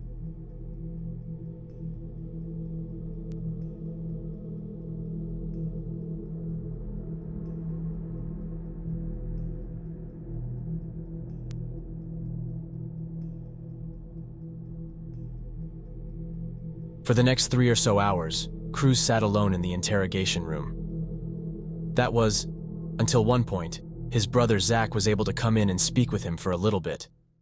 What do you think Mom would think right now? If she would cry. She would cry. People think you're a monster now.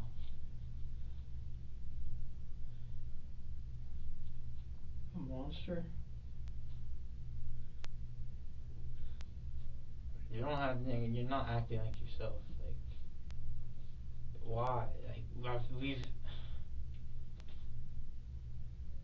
this is not who you are. Like, come on. Why'd you do this? Don't even laugh at me. Remember when Mom died? Remember we were walking down the hallway and I told you? You don't remember. You probably don't because you just did some fucked up shit. I told you when we were walking down the hallway, that's just me and you, and I had your back. Alright, I know you probably feel like you have nobody, but I care about you. I literally would pour my heart out for you. I know I make it seem like I didn't care about you at all. I know I made it seem like when we were growing up that I hated you, I didn't like you. But truth is, I just didn't want to look like I didn't want to look weak.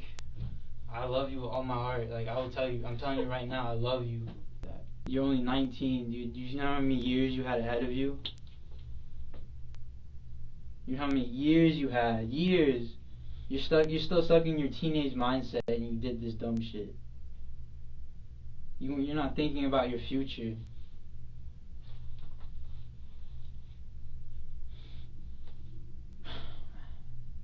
I still care for you. What? I still love you. I still love you too. Bro, like, I mean, I wish I could have prevented this. I'm gonna come to your trials. I'm coming to everything, alright? I'll come see you whenever I'm allowed to. I will have everything. I swear to God, every time I have the chance to see you, I will come see you. I swear on everything I love. I will come see you every chance I am given. Alright? No matter what happens, I'm gonna come see you, alright? I'm gonna come see you. I care about you, alright? I'm gonna come see you, alright? I promise, I'm gonna come see you every time. I care about you, alright? I care about you, dog. Like, I hope you know. I care for you. But you really messed up this time, like, at a point where, like, it's not even, like, a joke. It's not, no one can get you out of this, dog. Like, alright. I'll have another conversation with you another time, alright? Like, I'll try to talk to you, alright? Cruz then spent at least another 4 hours in that room alone, according to the released video. Overall, it can be assumed that from Cruz's behavior, he was at least attempting to feign insanity.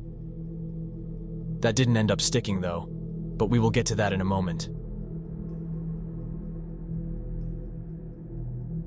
Following the attack, the family that Cruz was staying with, the Sneeds, spoke out, saying, "We thought we could handle this troubled young man. Unfortunately, we were wrong. We were particularly wrong to allow him to store his firearms in our house, including the AR-15 used in this tragedy." They also later said, "We did so, believing we were helping a troubled young man who needed help. We are profoundly sorry for the actions and inactions which may have contributed to Nicholas Cruz's ability to carry out the murders on February 14th, 2018. In October of 2021, over 3 years after the shooting took place, Cruz pleaded guilty to all charges against him, including 17 counts of premeditated first-degree murder and 17 counts of attempted first-degree murder. After his plea, Cruz made a statement before the court. "I am very sorry for what I did, and I have to live with it every day. And that if I were to get a second chance, I will do everything in my power to try to help others. And I am doing this for you, and I do not care if you do not believe me. And I love you, and I know you don't believe me, but I have to live with this every day. And it brings me nightmares, and I can't live with myself sometimes, but I try to push through because I know that's what you guys would want me to do. I hate drugs, and I believe this country would do better if everyone would stop smoking marijuana and doing all these drugs and causing racism and violence out in the streets. I'm sorry, and I can't even watch TV anymore. And I'm trying my best to maintain my composure, and I just want you to know I'm really sorry. And I hope you give me a chance to try to help others. If I believe it's your decision to decide where I go and whether I live or die. Not the jury's. I believe it's your decision. I'm sorry." Yeah. In March of 2022, Cruz was interviewed by a psychiatrist, Dr. Charles Scott. I already spoke about a little bit of their conversation throughout the video, so I won't replay those parts throughout this next section. I did want to add a little more of their conversation, though, mainly sections that didn't fit very well when describing the timeline of the attack. They spoke about various topics and jumped around from day to day. I'm also not going to include everything, of course, as much of it isn't extremely important to go over. Cruz and the psychiatrist at one point talked about the times that Cruz would torture and kill animals as a child. You've told me some different examples of things you've done to animals, different animals. When was the very first time you can remember ever doing something that people might look at and say that's not very kind to an animal? How young were you? I broke a lizard's back with a rock. And how old were you? 3. Okay. And how come you did? What do you remember about doing that? Something me and my brother did. We went around killing lizards. Okay. So sometimes I skin them alive. Sometimes I set them on fire. Okay, the lizards? Yeah. When did you start skinning the lizards alive? I just taped him to the little table, and I took a knife and I just scraped and okay. And scraped about the skin off. how old were you the first time you did that, do you think? 4. Okay. And then what about setting them on fire? How would you do that? Take a lighter and burn instantly. How would they react? Burn instantly. Will they burn instantly? Do they make any movement or sound or anything? They start curling up and then just fall over. So that's at 3, 4. Okay, tell me what happened next. What's the next progression of that?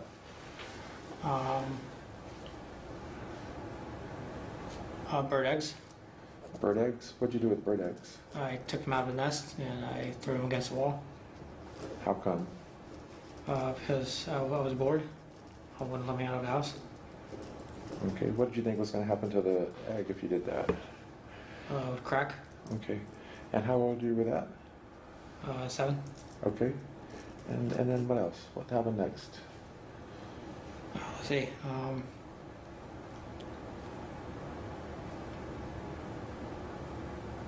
Let's see. I set spiders on fire. Okay, how old were you with that? Those banana spiders, those big ones. Are those really big? Yeah. Okay. I set them on fire with a flamethrower. What? With a spray can. A spray can. Dr. Scott also inquired more about his reasoning for drawing swastikas on his belongings and other items. Someone told me I had a swastika on my boot. I did do that, but that was for attention. Okay. When did you put the swastika on the boot? Probably a month before, half a month before. Okay. And what kind of attention can you get from having a swastika on you? Negative or positive. It can be used in either way because the swastika was used in Native American as a peace symbol. Uh-huh. And then when the Germans saw, I guess they took it up themselves and they made it into a symbolic symbol, which was really stupid because it was a Native American peace symbol. Okay. But when you would put on your shoe for attention, which of those two was it most likely to kind of connect to or represent? Mostly peace. Okay. Dr. Scott also asked Cruz when he began planning on committing a shooting, along with other questions related to this topic. So you shared with me that you had this thought about shooting up the school. For a very long time. When did it first, and we talked about this earlier this morning, but when did the idea first pop in your mind or you first think about it? 14, 13. Age 13 or 14? Yeah. And what was it at age 13 or 14 again that this thought came up? Was it when you were reading the books that we were talking? Yeah, I was reading the books. Okay. Yeah. And did it ever go away, or did it kind of come and go? Come and go, pop up in my mind one time and then just disappear for the next. And what seemed to make it come and what seemed to make it go? When I saw violent videos on YouTube. Okay, what kind of violent videos did you see? War videos. Syrian war videos. And did that make it more go up or more go down? More go up. Okay. And then I watched documentaries. Okay, what kind of documentaries? Columbine Massacre documentary. Right. I think it was 42 hours or something. Uh-huh. There was another, same thing, but with Virginia Tech. With Virginia Tech? Yeah, Virginia Tech. And there was one on Elliot Rogers. Do you remember if you ever kind of searched out on the internet ways to do a school shooting? Yet? I did my own research. Yeah, tell me what research you did. I looked up on Wikipedia. I studied mass murderers and how they did it. Uh-huh. Like their plans and what they got and what they used. And what did you learn from that kind of study? I learned that the Columbine shooters, they had 3 guns that they used. They used High Point 9995, regular. They used a double barrel shotgun cut down, pistol grip. They used another shotgun, and they used a Tech 9. I learned that from there. I learned Virginia Tech shooter. He had a tactical vest and he had two pistols, Glock 9s, I think. I can't remember. I don't remember what brand, but he went to the gun range and he sighted them in. Okay. And I learned about Aurora Borealis. Guy used a Smith & Wesson MP15 Sport II. And how I know he used it, it doesn't even say on Wikipedia, but it actually shows the brand on the police documents. Okay.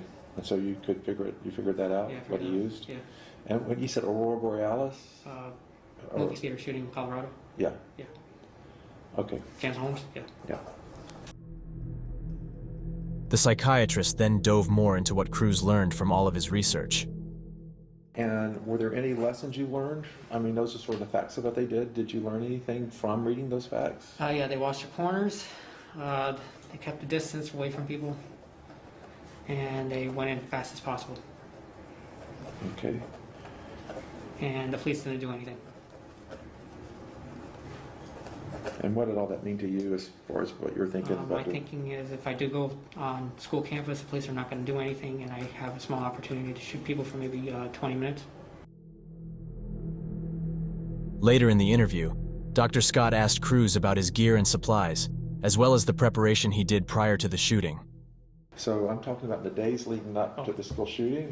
You were telling Yeah, me. I already had the magazines. I had all the ammunition. It was just there. So it was already there. It was already there. I just didn't have anything to do with it. So nothing special. You had to go out and buy it a couple days beforehand. Okay, you already had it. Already had it. It's just the ammunition that I didn't have. So. Okay, and so one thing is you had this vest and you put the ammo in. What else did you do?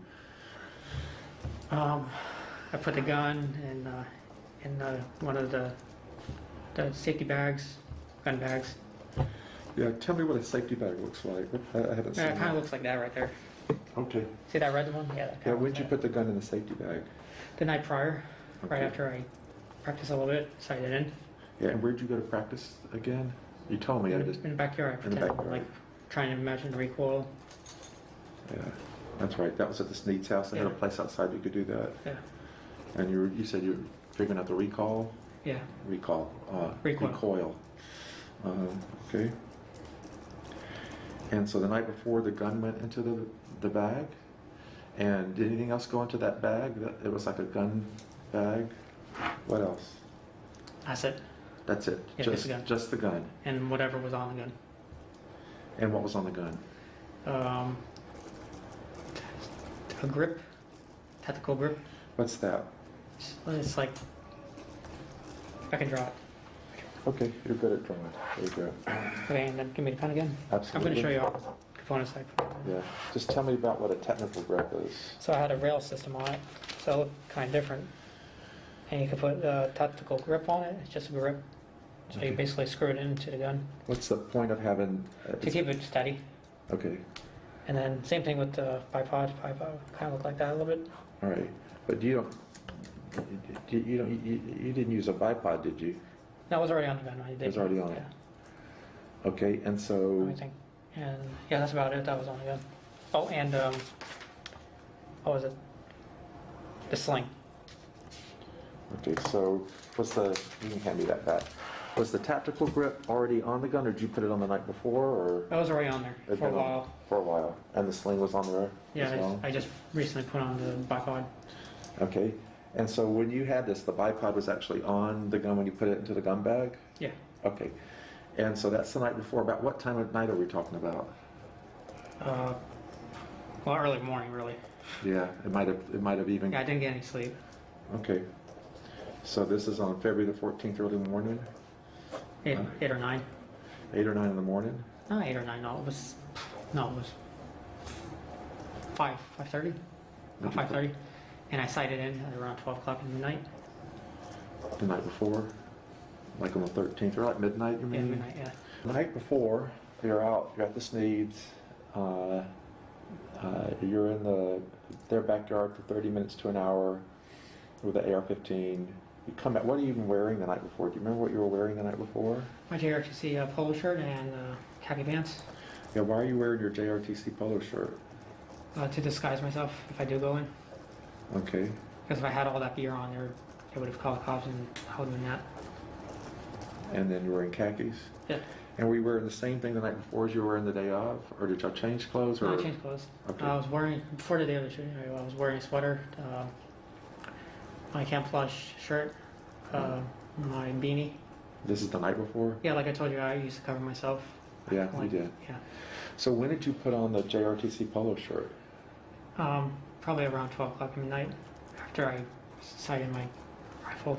Okay. And again, you put on that shirt because? To disguise myself, so I don't draw attention. Okay. Is it, I mean, you hadn't been there in a year or so, but is that kind of the same shirt they have for the most part, you think? Almost every kid in JRTC had that shirt. Okay. During a later interview, Cruz revealed why he chose Valentine's Day to commit the mass shooting. Why Valentine's Day? Because I felt like no one loved me. And I didn't like Valentine's Day. I wanted to ruin it for everyone.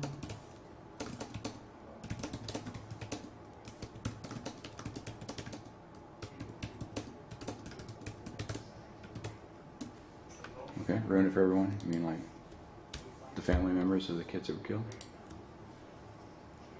No. For the school. Oh, for the school? Yeah. Oh, okay. So it's like an attack against Stoneman Douglas? Basically, yes. Stoneman Douglas, all right.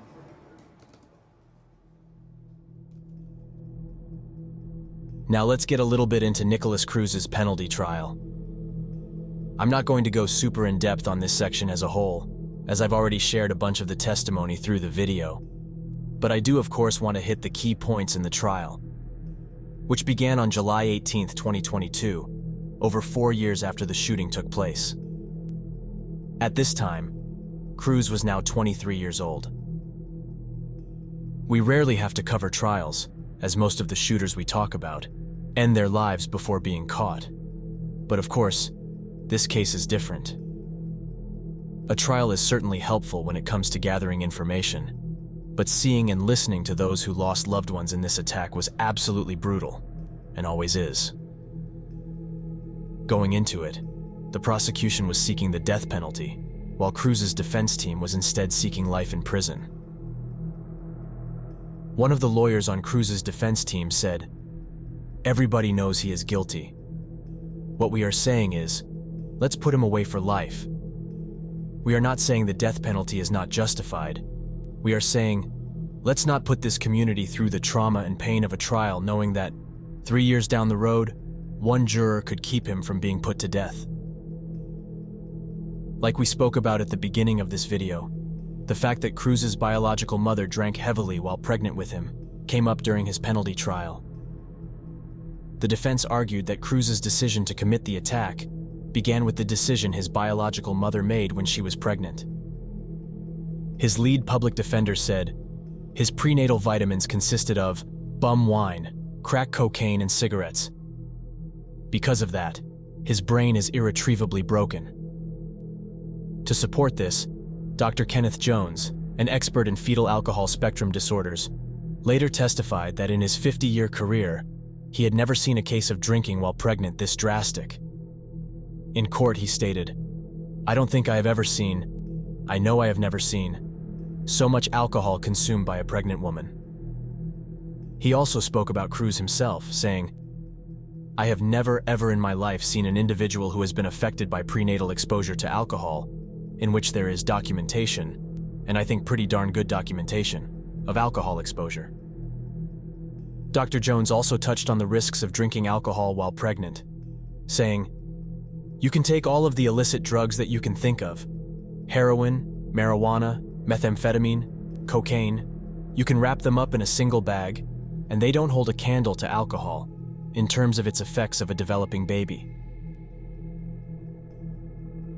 Dr. Charles Scott, the psychiatrist that interviewed Cruz earlier in the year, later testified at trial and stated that he believed the effects from fetal alcohol syndrome had little to do with Cruz's actions.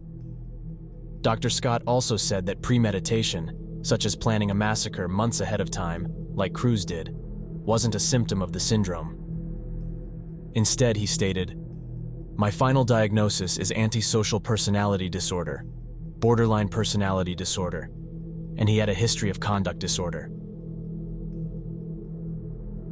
The next month of the trial, in August of 2022, the jurors were brought to see the crime scene with their own eyes, despite it being over 4 years since the massacre took place.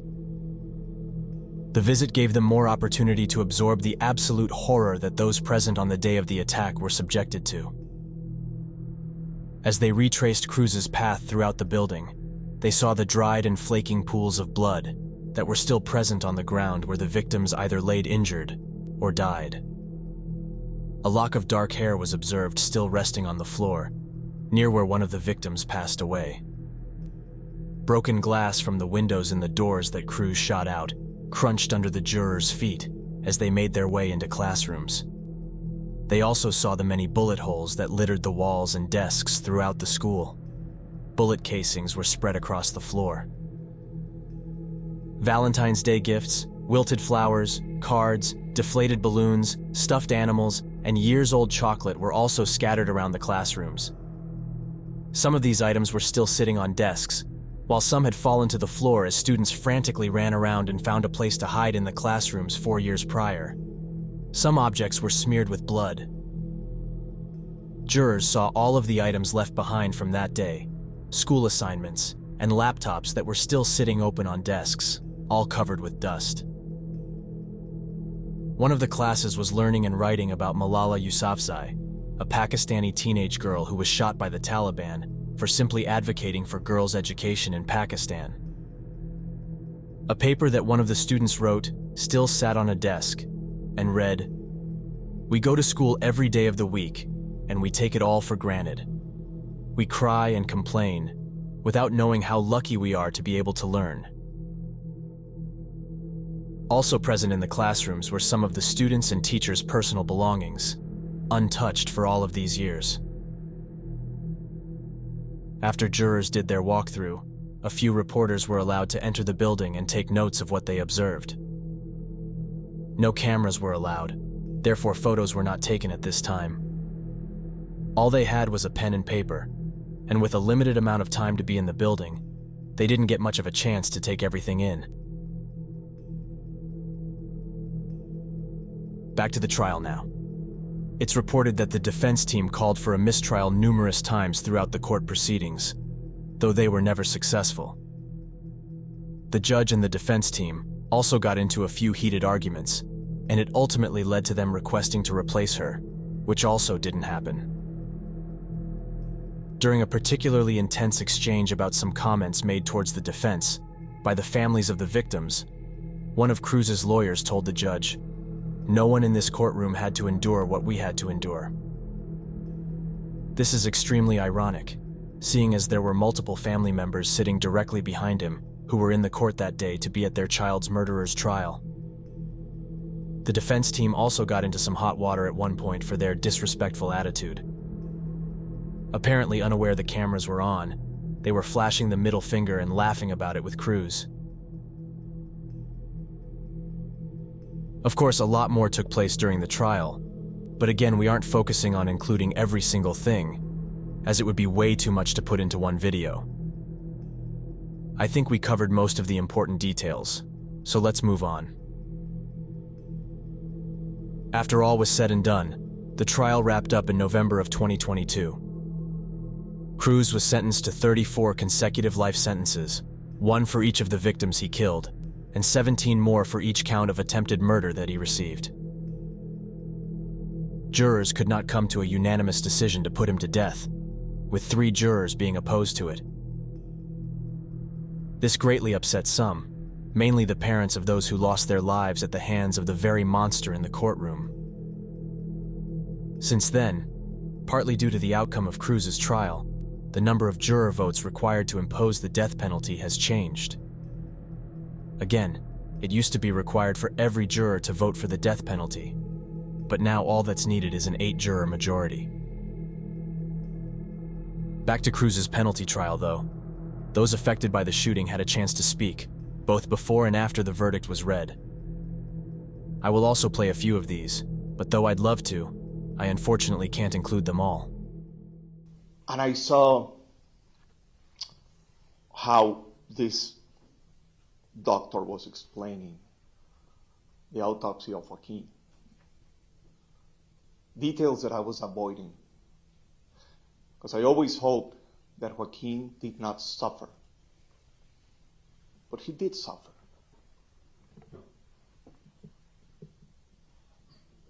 You shot my kid 4 times. You blew his head. His marvelous brain and ideas and dreams. You destroyed them. You shot him 4 times. You needed an AR-15 to do that. Because otherwise Joaquin will have beaten the shit out of you. But you were a coward enough. A mom's love for her child is indescribable. As Alyssa's mother, I would have done anything for her. I would have given my life in exchange for Alyssa's, and I would have had the courage to run into that building. I would have taken the 8 bullets for Alyssa. On February 14th, 2018, the most painful day of my life, I sat there numb with the new reality that my only daughter, Alyssa, was shot and killed. Alyssa was the type of kid that brought people together with her beautiful smile and contagious laugh. She deserved so much more time here on earth.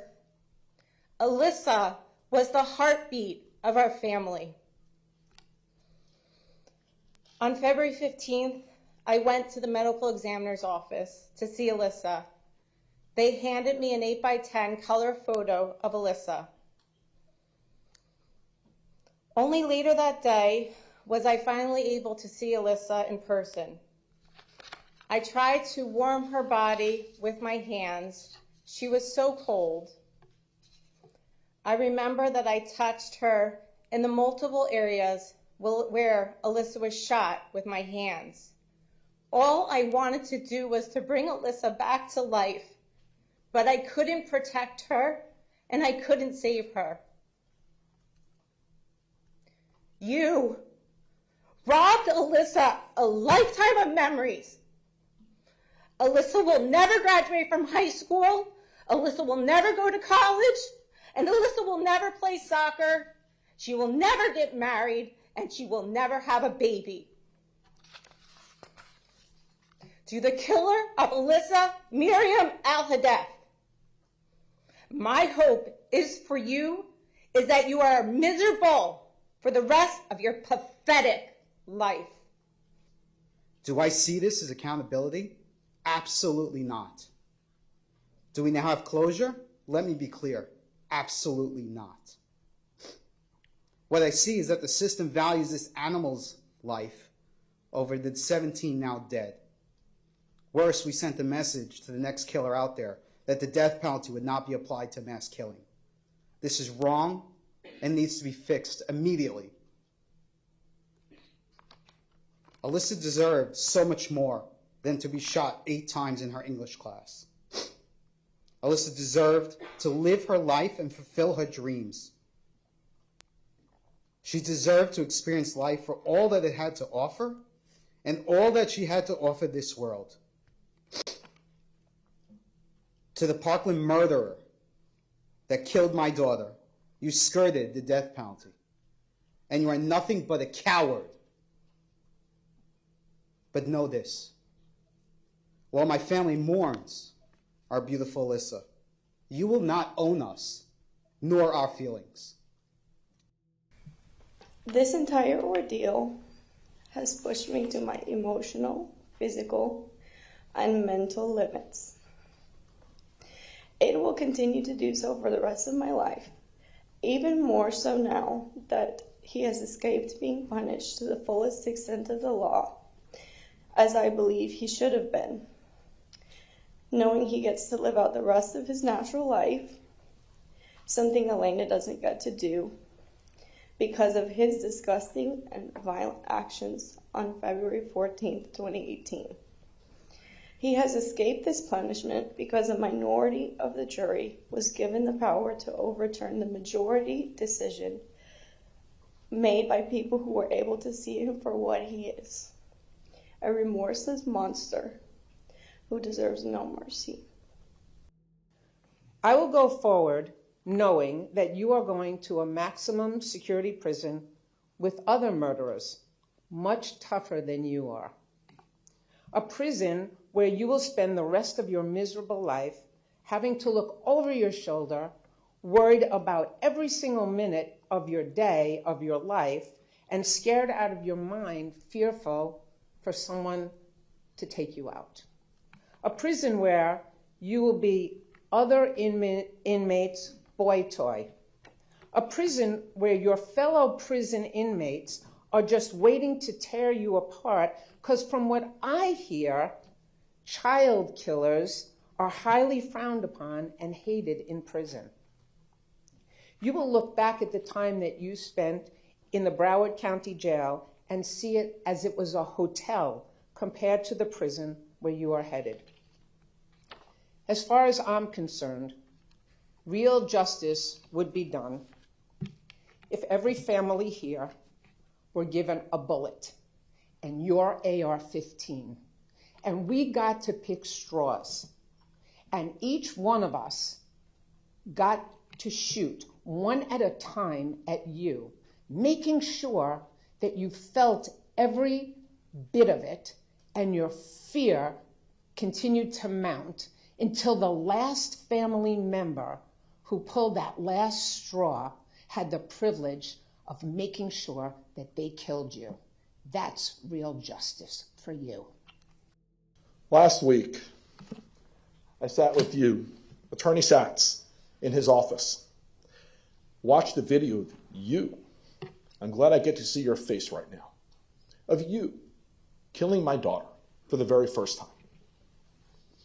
You see, all those video evidence that was shown in this courtroom, we didn't see it.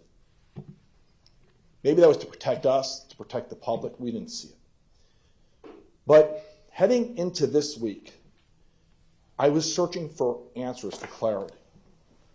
And I sat with Attorney Sachs, and I watched you kill my daughter on video.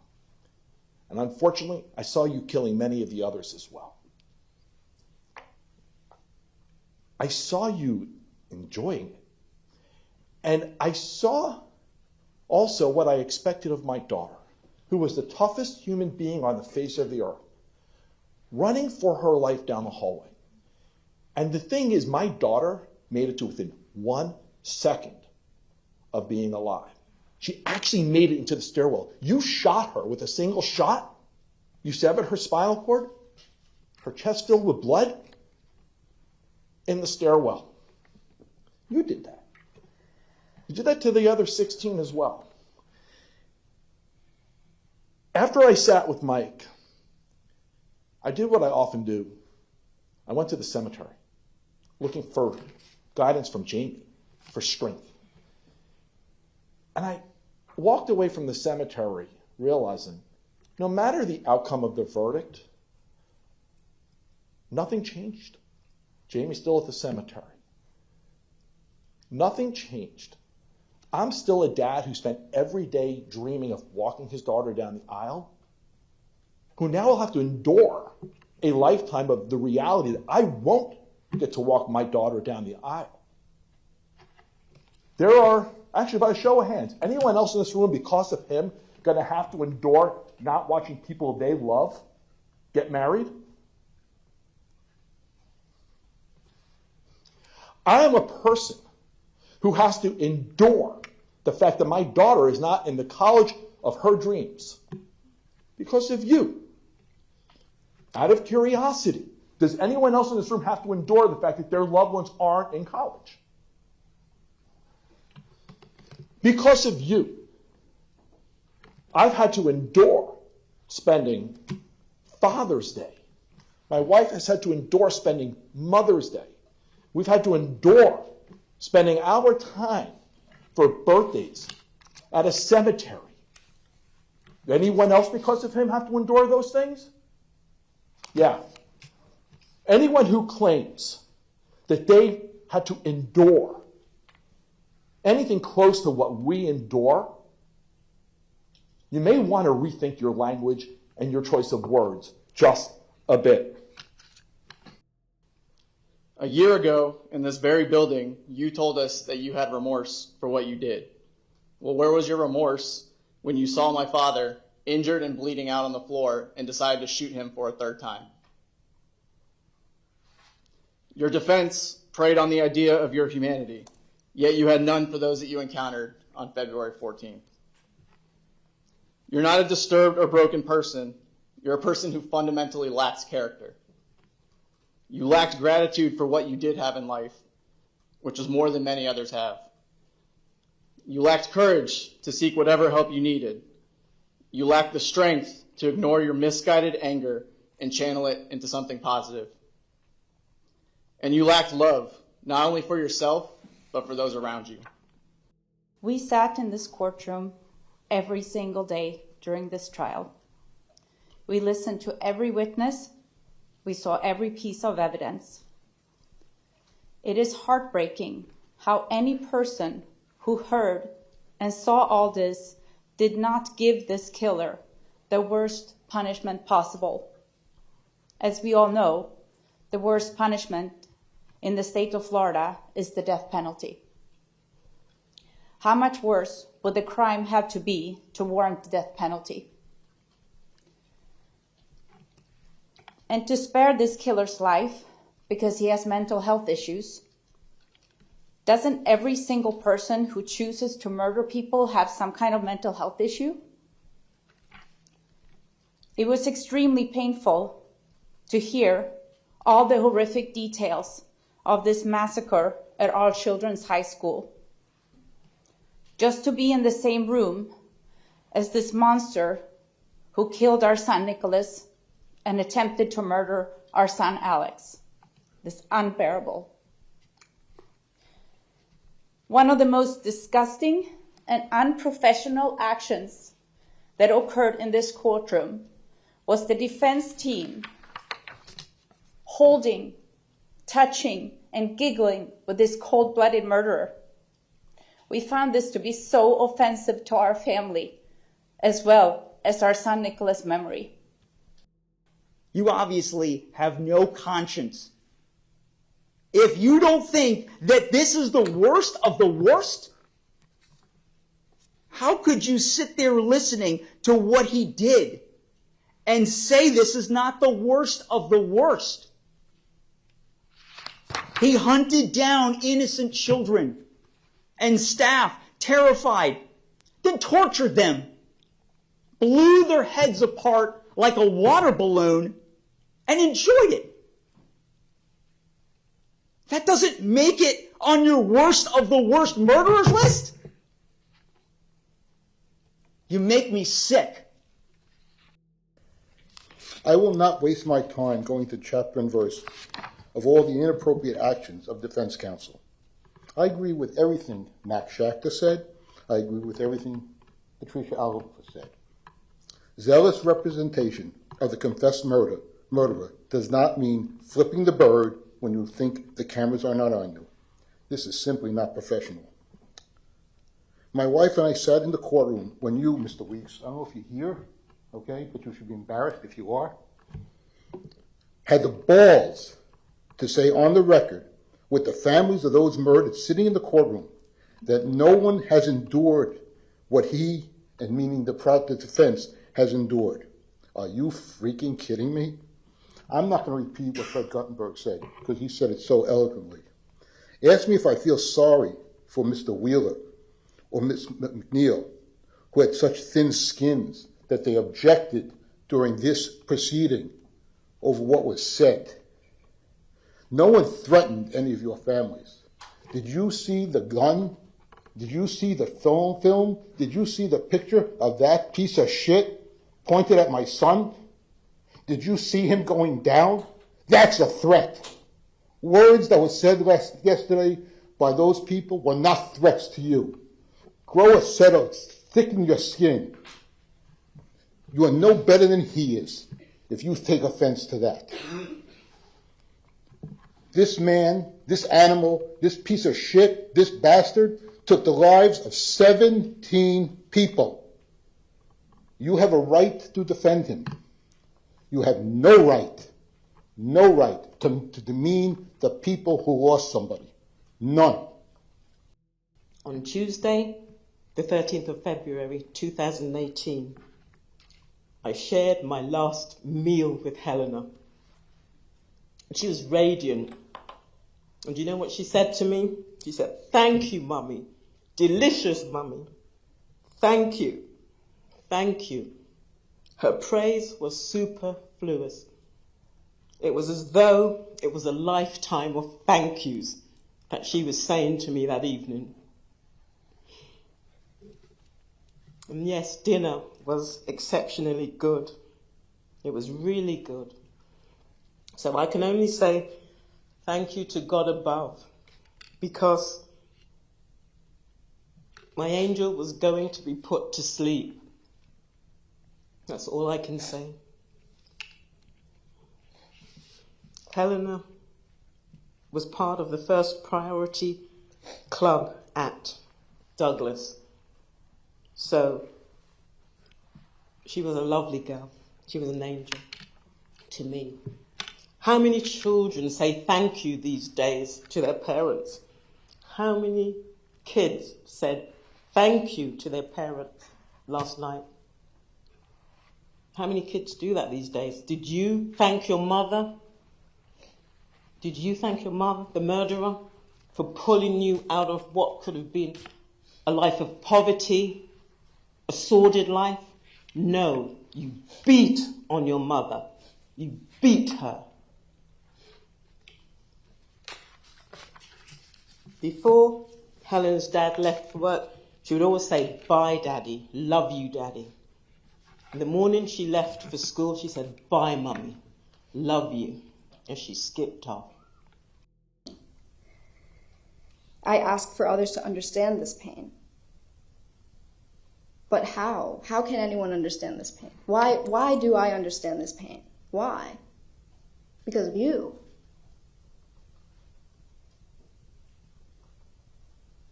How can someone love a person who's afraid of life? That's how I feel.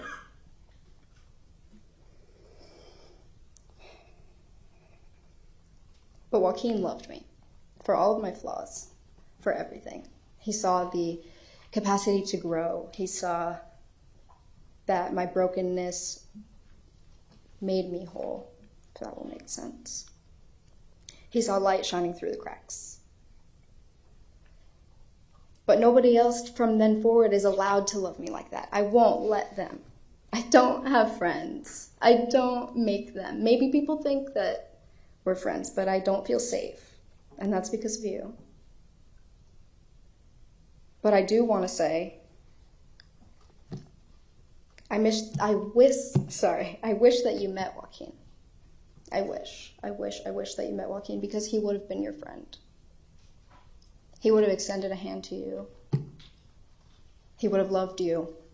And I say that, and whoever's going to be upset with me is going to be upset with me, but he would have loved you as a human being, because you are a human being, and I'm going to say that. And I know a lot of people won't say that, but you are a real-life human being standing right in front of me. You're not some character out of a book, like a lot of people like to think that this is a fantasy, but you're a real person. And I'm sorry that you never saw the love that the world is capable of giving. That's something I've wanted to say to you from the day that this happened. Because the most painful part of this is knowing that the world holds so much hatred that can be funneled into one human being. Like, there is so much hate in your body. And I'm sorry for that. I would have wished you the love that I experienced before you led me to the experience of sitting in this courtroom and listening to a medical examiner tell me that my best friend's head was only held together by the skin of his scalp after you were done with him. That it was like a cherry bomb, quoted, like a cherry bomb went off in his skull. And I will live with that. And you will live with that in a different way. And I won't have to worry if you celebrate it or whatever you do with it. But the point is, I would have wished love for you. I would have. And I want to, because that's who I am, but I can't. And I'm sorry that your heart knows nothing of warmth. I would have wished that for you, and I will say that again. February 14th, 2018. I was at Westglades Middle School in my 5th period class, filming a project with my friends, when I heard a fire alarm over at Marjorie Stoneman Douglas High School. I then heard gunshots and ran inside. I sat on my desk and I felt something strange. I didn't know what it was until I felt a large pain in my chest. I realized it was a message saying my sister, Gina Rose Montalto, would not be coming home today. I ignored it out of hope, and I waited until I was clear to go home. I got on my bike, and I rode as fast as I could. I dropped my stuff at the door, and I yelled for my mom and dad. They were leaving to go see if Gina was safe. They told me to wait at home with my uncle. At 10 p.m., they returned as I was eating dinner. They had tears in their eyes. They said she was dead. The worst part about it was, that morning, I did not say goodbye to her. Gina was my only sister. She was fun to be with. She was really smart.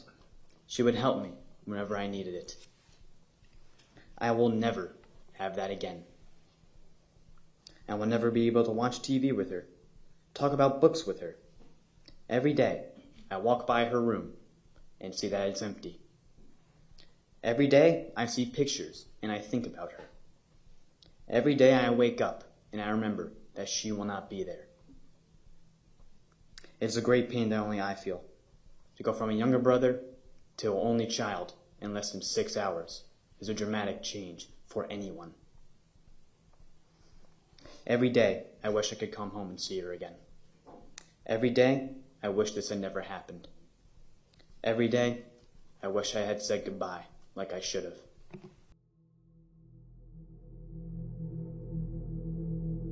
Moving on, many believe that the school's security as well as the police critically failed the students on the day of the attack. The fact that Scott Peterson not only waited outside instead of pursuing the threat, but also instructed other officers to stay clear of the building, is heavily scrutinized. Police also didn't enter the building despite being on scene for a while, which also got under the skin of many. Andrew Medina's actions are also criticized. Many believe that based on his prior knowledge of Cruz and his belief that if there were a school shooting, Cruz would be the attacker, he should have done more to stop or warn others of the threat. Just a quick side note about Andrew. He had been suspended for 3 days the previous year for sexually harassing 2 girls at the school, one of which, Meadow Pollock, actually passed away in the shooting. Skipping ahead just a bit, Scott Peterson was suspended without pay from the Broward County Sheriff's Office. It's reported that he then decided to retire completely. Scott was ultimately arrested in June of 2019 for failing to do his duty of protecting the students on campus. Scott apparently attempted to take some of the blame off of himself after the shooting, stating that he didn't know where exactly it was taking place. In a statement that was later released by his lawyer, they claimed that Scott believed the shooting was actually taking place somewhere outside, not inside.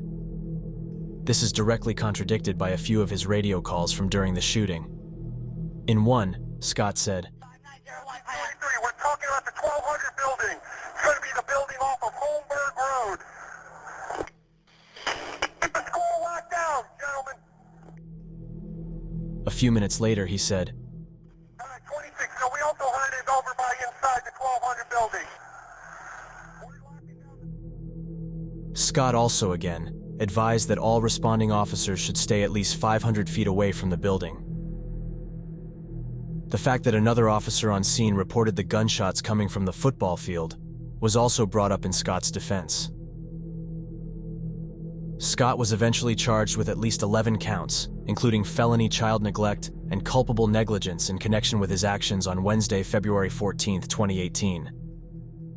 His trial began in 2023, and he pleaded not guilty and filed a motion to have all of the charges dropped, which ended up being denied. Ultimately, Scott Peterson was acquitted of all charges, which disappointed a lot of those affected by this tragedy. As the school's resource officer, they believed that he had a duty to protect those in the school that could not protect themselves. Others were relieved for him, as they believe he did everything he could have done that day. There were several lawsuits and settlements reached following the attack, including an at least $125 million settlement for the FBI's failure to follow up on the several tips they received regarding Cruz in the time prior to his attack. Over 6 years after the tragedy, in June of 2024, Anthony Borges, who is described as the most critically injured victim, won the rights to Cruz's name. This means that he is unable to give any sort of interview or personally work with authors, filmmakers, or media outlets without Anthony's explicit consent. Anthony's lawyer stated that they did this in order to take the power and control away from Cruz completely, so that he could not cause any further harm to anyone from jail. Cruz also agreed that once he dies, his brain will be donated for scientific research. With all of that out of the way, let's finally move on to the part of the video where we learn about the victims of today's tragedy.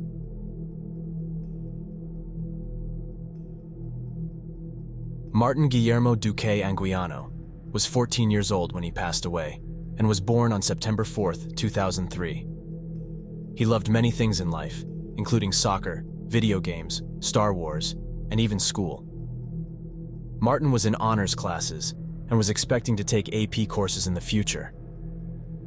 He was even planning on taking a dual enrollment program to earn college credits in the next school year. He was also committed to his faith, which was a very important part of his life. From what I read about him, Martin seemed like a genuine and selfless person. It's stated that he had a goal in life of becoming financially stable enough to be able to provide his family with a supportive environment, including getting his parents a better house. 15-year-old Luke Thomas Hoyer was born on October 25th, 2002. Luke had many interests in life, including basketball, video games, and eating sweets.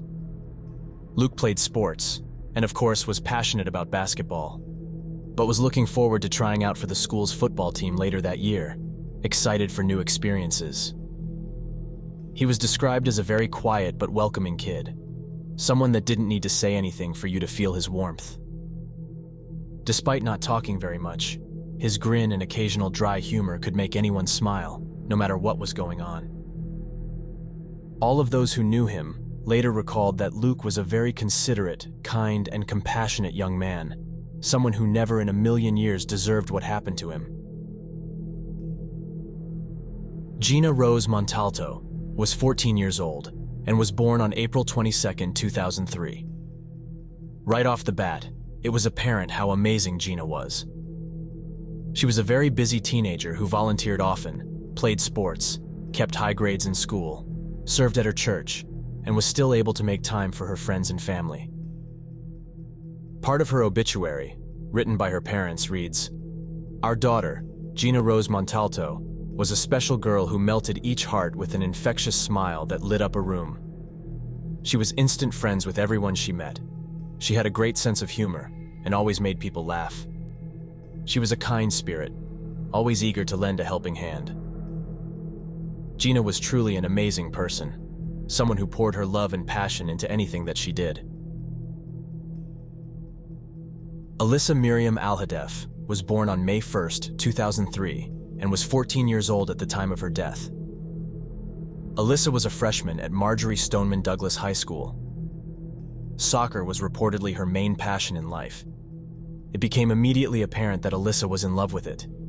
It's said that she was well on track to play it in college and had the ultimate goal of being on the U.S. women's national soccer team. Her mother said, "She aspired for that greatness. She was probably one of the smallest on the team, but the feistiest." Aside from the sport, though, I read that Alyssa was just a very energetic and outgoing girl in general, with her mother saying that she took every second of her life and did something with it. Those who knew Alyssa also described her as a very smart and driven person, someone who would have accomplished so much in her life had she been given the chance. Elena Joanne Petty passed away at 14 years old and was born on August 22, 2003. According to her obituary, Elena was a bright, kind, and determined young girl, someone who was selfless and incredibly compassionate. Elena loved to spend her time serving others in many different ways. She had hours upon hours of community service under her belt, including when she volunteered at her church. Elena's compassion also spread further, and it is reported that she rushed to the areas of Florida that were the most affected by Hurricane Irma, which took place in 2017. She truly loved helping people, and that says a lot about her incredible character. Born on July 9, 2003, Alexander Logan Schachter passed away at 14 years old. Alex experienced hardship very early on into his life, when his mother passed away when he was just 4 years old. Following her death, his father remarried and ended up moving to Parkland, Florida. Alex grew up into a great kid, though, with his father recalling that he loved video games, chocolate chip cookies, and smoothies.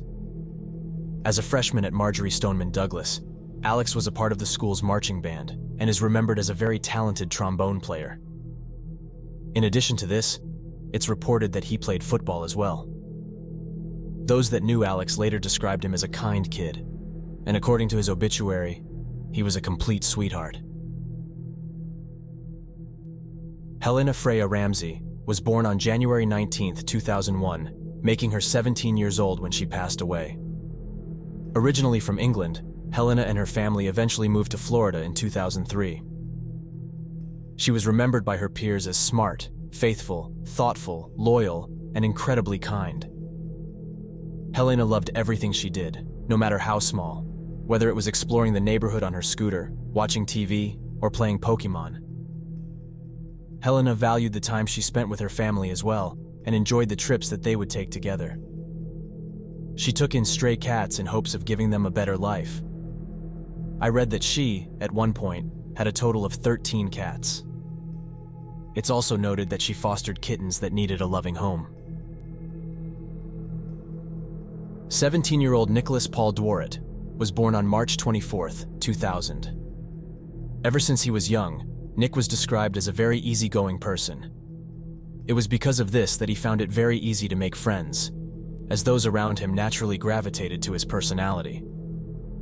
Nick's friends and family remember him as being incredibly smart, but that he also had a fun side and loved participating in anything competitive. He was actually on the school's swim team and even placed first in a few events in 2017. His family later said, "He dreamed of making the Olympic swim team and going to the 2020 Olympics in Tokyo. He believed he could accomplish anything as long as he tried his best." Carmen Marie Schentrup was 16 years old and was born on February 21, 2001. Carmen was an exceptionally smart girl and had been accepted into the University of Florida Honors Program, with her parents later stating that she was beyond excited to begin her college journey. She was a straight-A student and was undoubtedly dedicated to her studies. Her family also stated that she was very mature for her age, but never lost the childlike features that everyone around her adored. Her parents said, "We loved that she never outgrew our hugs and would hug us before she went to bed." Not only was Carmen very smart, but she also had incredible drive to accomplish her goals, like traveling the world. Her parents later said, "We miss seeing her make her dreams come true." Christopher Brent Hickson was born on February 25, 1968, making him 49 years old when he passed away. Chris joined the United States Navy in 1986 and eventually retired in 2013, choosing to keep working in a different field. He became an athletic director, working for a few schools before landing a job at Marjorie Stoneman Douglas High School. He coached sports that did not already have a designated coach, so that students wouldn't miss out on their favorite sport. Chris's students recall that he treated them like his own children and was always there for them. He left behind a wife and 2 kids, who all described him as an amazing man. In addition to his exceptional personality, he is also remembered as a hero for his brave actions on February 14, 2018, when he stormed into the building that he knew an active shooter was in an attempt to prevent further injuries or deaths. Aaron Lewis Feiss was 37 years old and was born on May 17, 1980. A graduate of Marjory Stoneman Douglas High School himself, he became the school's football coach in adulthood. Aaron treated the students of the school with love and respect. He was known to give students rides home from school if they needed them. One of the kids that went to the school later spoke about Aaron, saying, "He was always a giving guy. He was always there for people. He had a big heart. That showed all the way to the end." A family friend also later stated that he was a counselor to those who had no father figure. Aaron was married to a woman named Melissa, and together, they had an 8-year-old daughter named Ariel.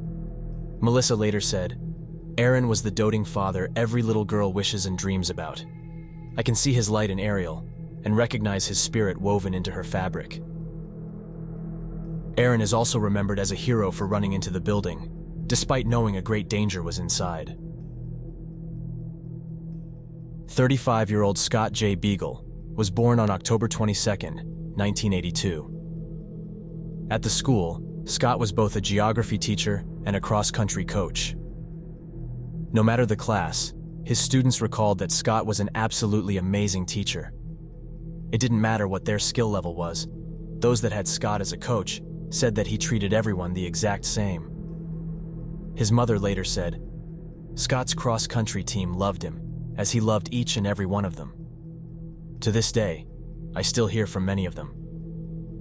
Scott died while attempting to save others from the gunfire by opening his classroom door to those stranded out in the hallway, exhibiting his exceptional character. Meadow Jade Pollock was born on October 5, 1999, and was 18 years old. Meadow was described by all who knew her as a very strong and empathetic person, someone who included everyone, given the chance. She was also known to be very mature, with her mother later saying that she was an old soul with an understanding of the world, far beyond her years. Her family clearly loved her very dearly, including her parents and 2 older brothers, who wanted to always protect her from anything. Her mother later spoke about her daughter's death, saying, "To try to articulate how it has affected me would be for me to rip my heart out and present it to you shattered in a million pieces." 14-year-old Cara Marie Loughran was born on February 21, 2003. Cara is remembered as a joyful girl with a heart of gold, someone who was always smiling. She was a very supportive friend and always lended a helping hand to anyone that needed one. Her brother was her best friend, and the two of them loved each other very much. Cara's friend group also loved her, and she was often referred to as the glue that held them together. Cara loved the ocean and would spend all of her time there if it were possible. It's said that you could not have a bad day if you were around Cara. She always knew how to cheer those around her up and laughed at anything even remotely amusing. Jamie Taylor Guttenberg was born on July 13, 2003, making her 14 years old at the time of her death. She was described by her mother as smart, focused, and wise beyond her years. She was a great student, friend, sister, and daughter. Jamie loved to dance and just had an overwhelming love of life. Part of her obituary reads, "From a young age, Jamie showcased an independent streak, fearless determination, and radiant intelligence that made her stand out from the crowd. But beyond these attributes was a heart full of love and compassion, which she generously bestowed upon everyone she encountered." According to her father, Jamie's ultimate goal was to become a pediatric physical therapist, which only speaks more to the extraordinary person she was and would have become. Joaquin Oliver was 17 years old at the time of his death and was born on August 4, 2000. His compassion and kindness was immediately apparent while reading about him. The night before his death, Joaquin's father took him to pick out flowers for his girlfriend, since the next day was Valentine's Day. His father later spoke about dropping him off at school the next morning. "I said, 'Love you,' and he gave me a kiss. 'I love you too.' And I told him, 'Just make sure you call me to see how did it go with the flowers.' And then he never called me." Joaquin's girlfriend Victoria echoed that he was a lovable and compassionate person through and through. He was also described as a planner, someone that loved to think ahead to the future and imagine what his life would look like. It's heartbreaking that he never got to see his plans through to the end. 15-year-old Peter Wang was born on November 9th, 2002. One thing that is heavily reported about Peter is that he had a dream to attend West Point, the United States Military Academy. Peter was in the JROTC program at Stoneman Douglas, something that he was very proud of. He would have been an exceptional addition to the military. Even at his young age of 15, he exhibited unimaginable bravery by holding the door open during the shooting so that others could escape easily. It was because of him that many of his classmates were able to flee the building with their lives. He was buried in his uniform and was posthumously offered admission to West Point due to his selfless and heroic actions. And with that, we arrive at the end of the victims killed in the attack. Unfortunately, a few more deaths occurred after the shooting took place. 2 students who survived, Sydney Aiello and Calvin Desir, later committed suicide in March of 2019, a little more than a year after Cruz committed his attack. Sydney had graduated the year before and was 19 years old at the time of her death. She was also reportedly good friends with Meadow Pollock, who, as we know, was one of the victims of the tragic shooting. Sydney's mother later said that she was struggling with college because she felt incredibly uncomfortable in a classroom setting. She also said that her daughter suffered from survivor's guilt following the attack and was diagnosed with PTSD shortly before her death. Just 1 week after Sydney's passing, 16-year-old Calvin Desir committed suicide. He was a sophomore, still attending Stoneman Douglas at the time of his death. His sister wrote about him saying, "I can tell you firsthand that he was one of a kind, very soft-spoken, and never once hurt a fly. If you ever asked him to do the simplest task, he was right on it. His selflessness and quick action to help others is something that we all deeply admired." There wasn't any information that I saw that directly connected his death to the previous shooting, though I would imagine he also suffered from survivor's guilt. It's incredibly sad that these 2 bright kids were pushed to the point of ending their own lives. It just goes to show that an event such as this can have devastating effects to even those who were simply present that day and didn't lose a family member.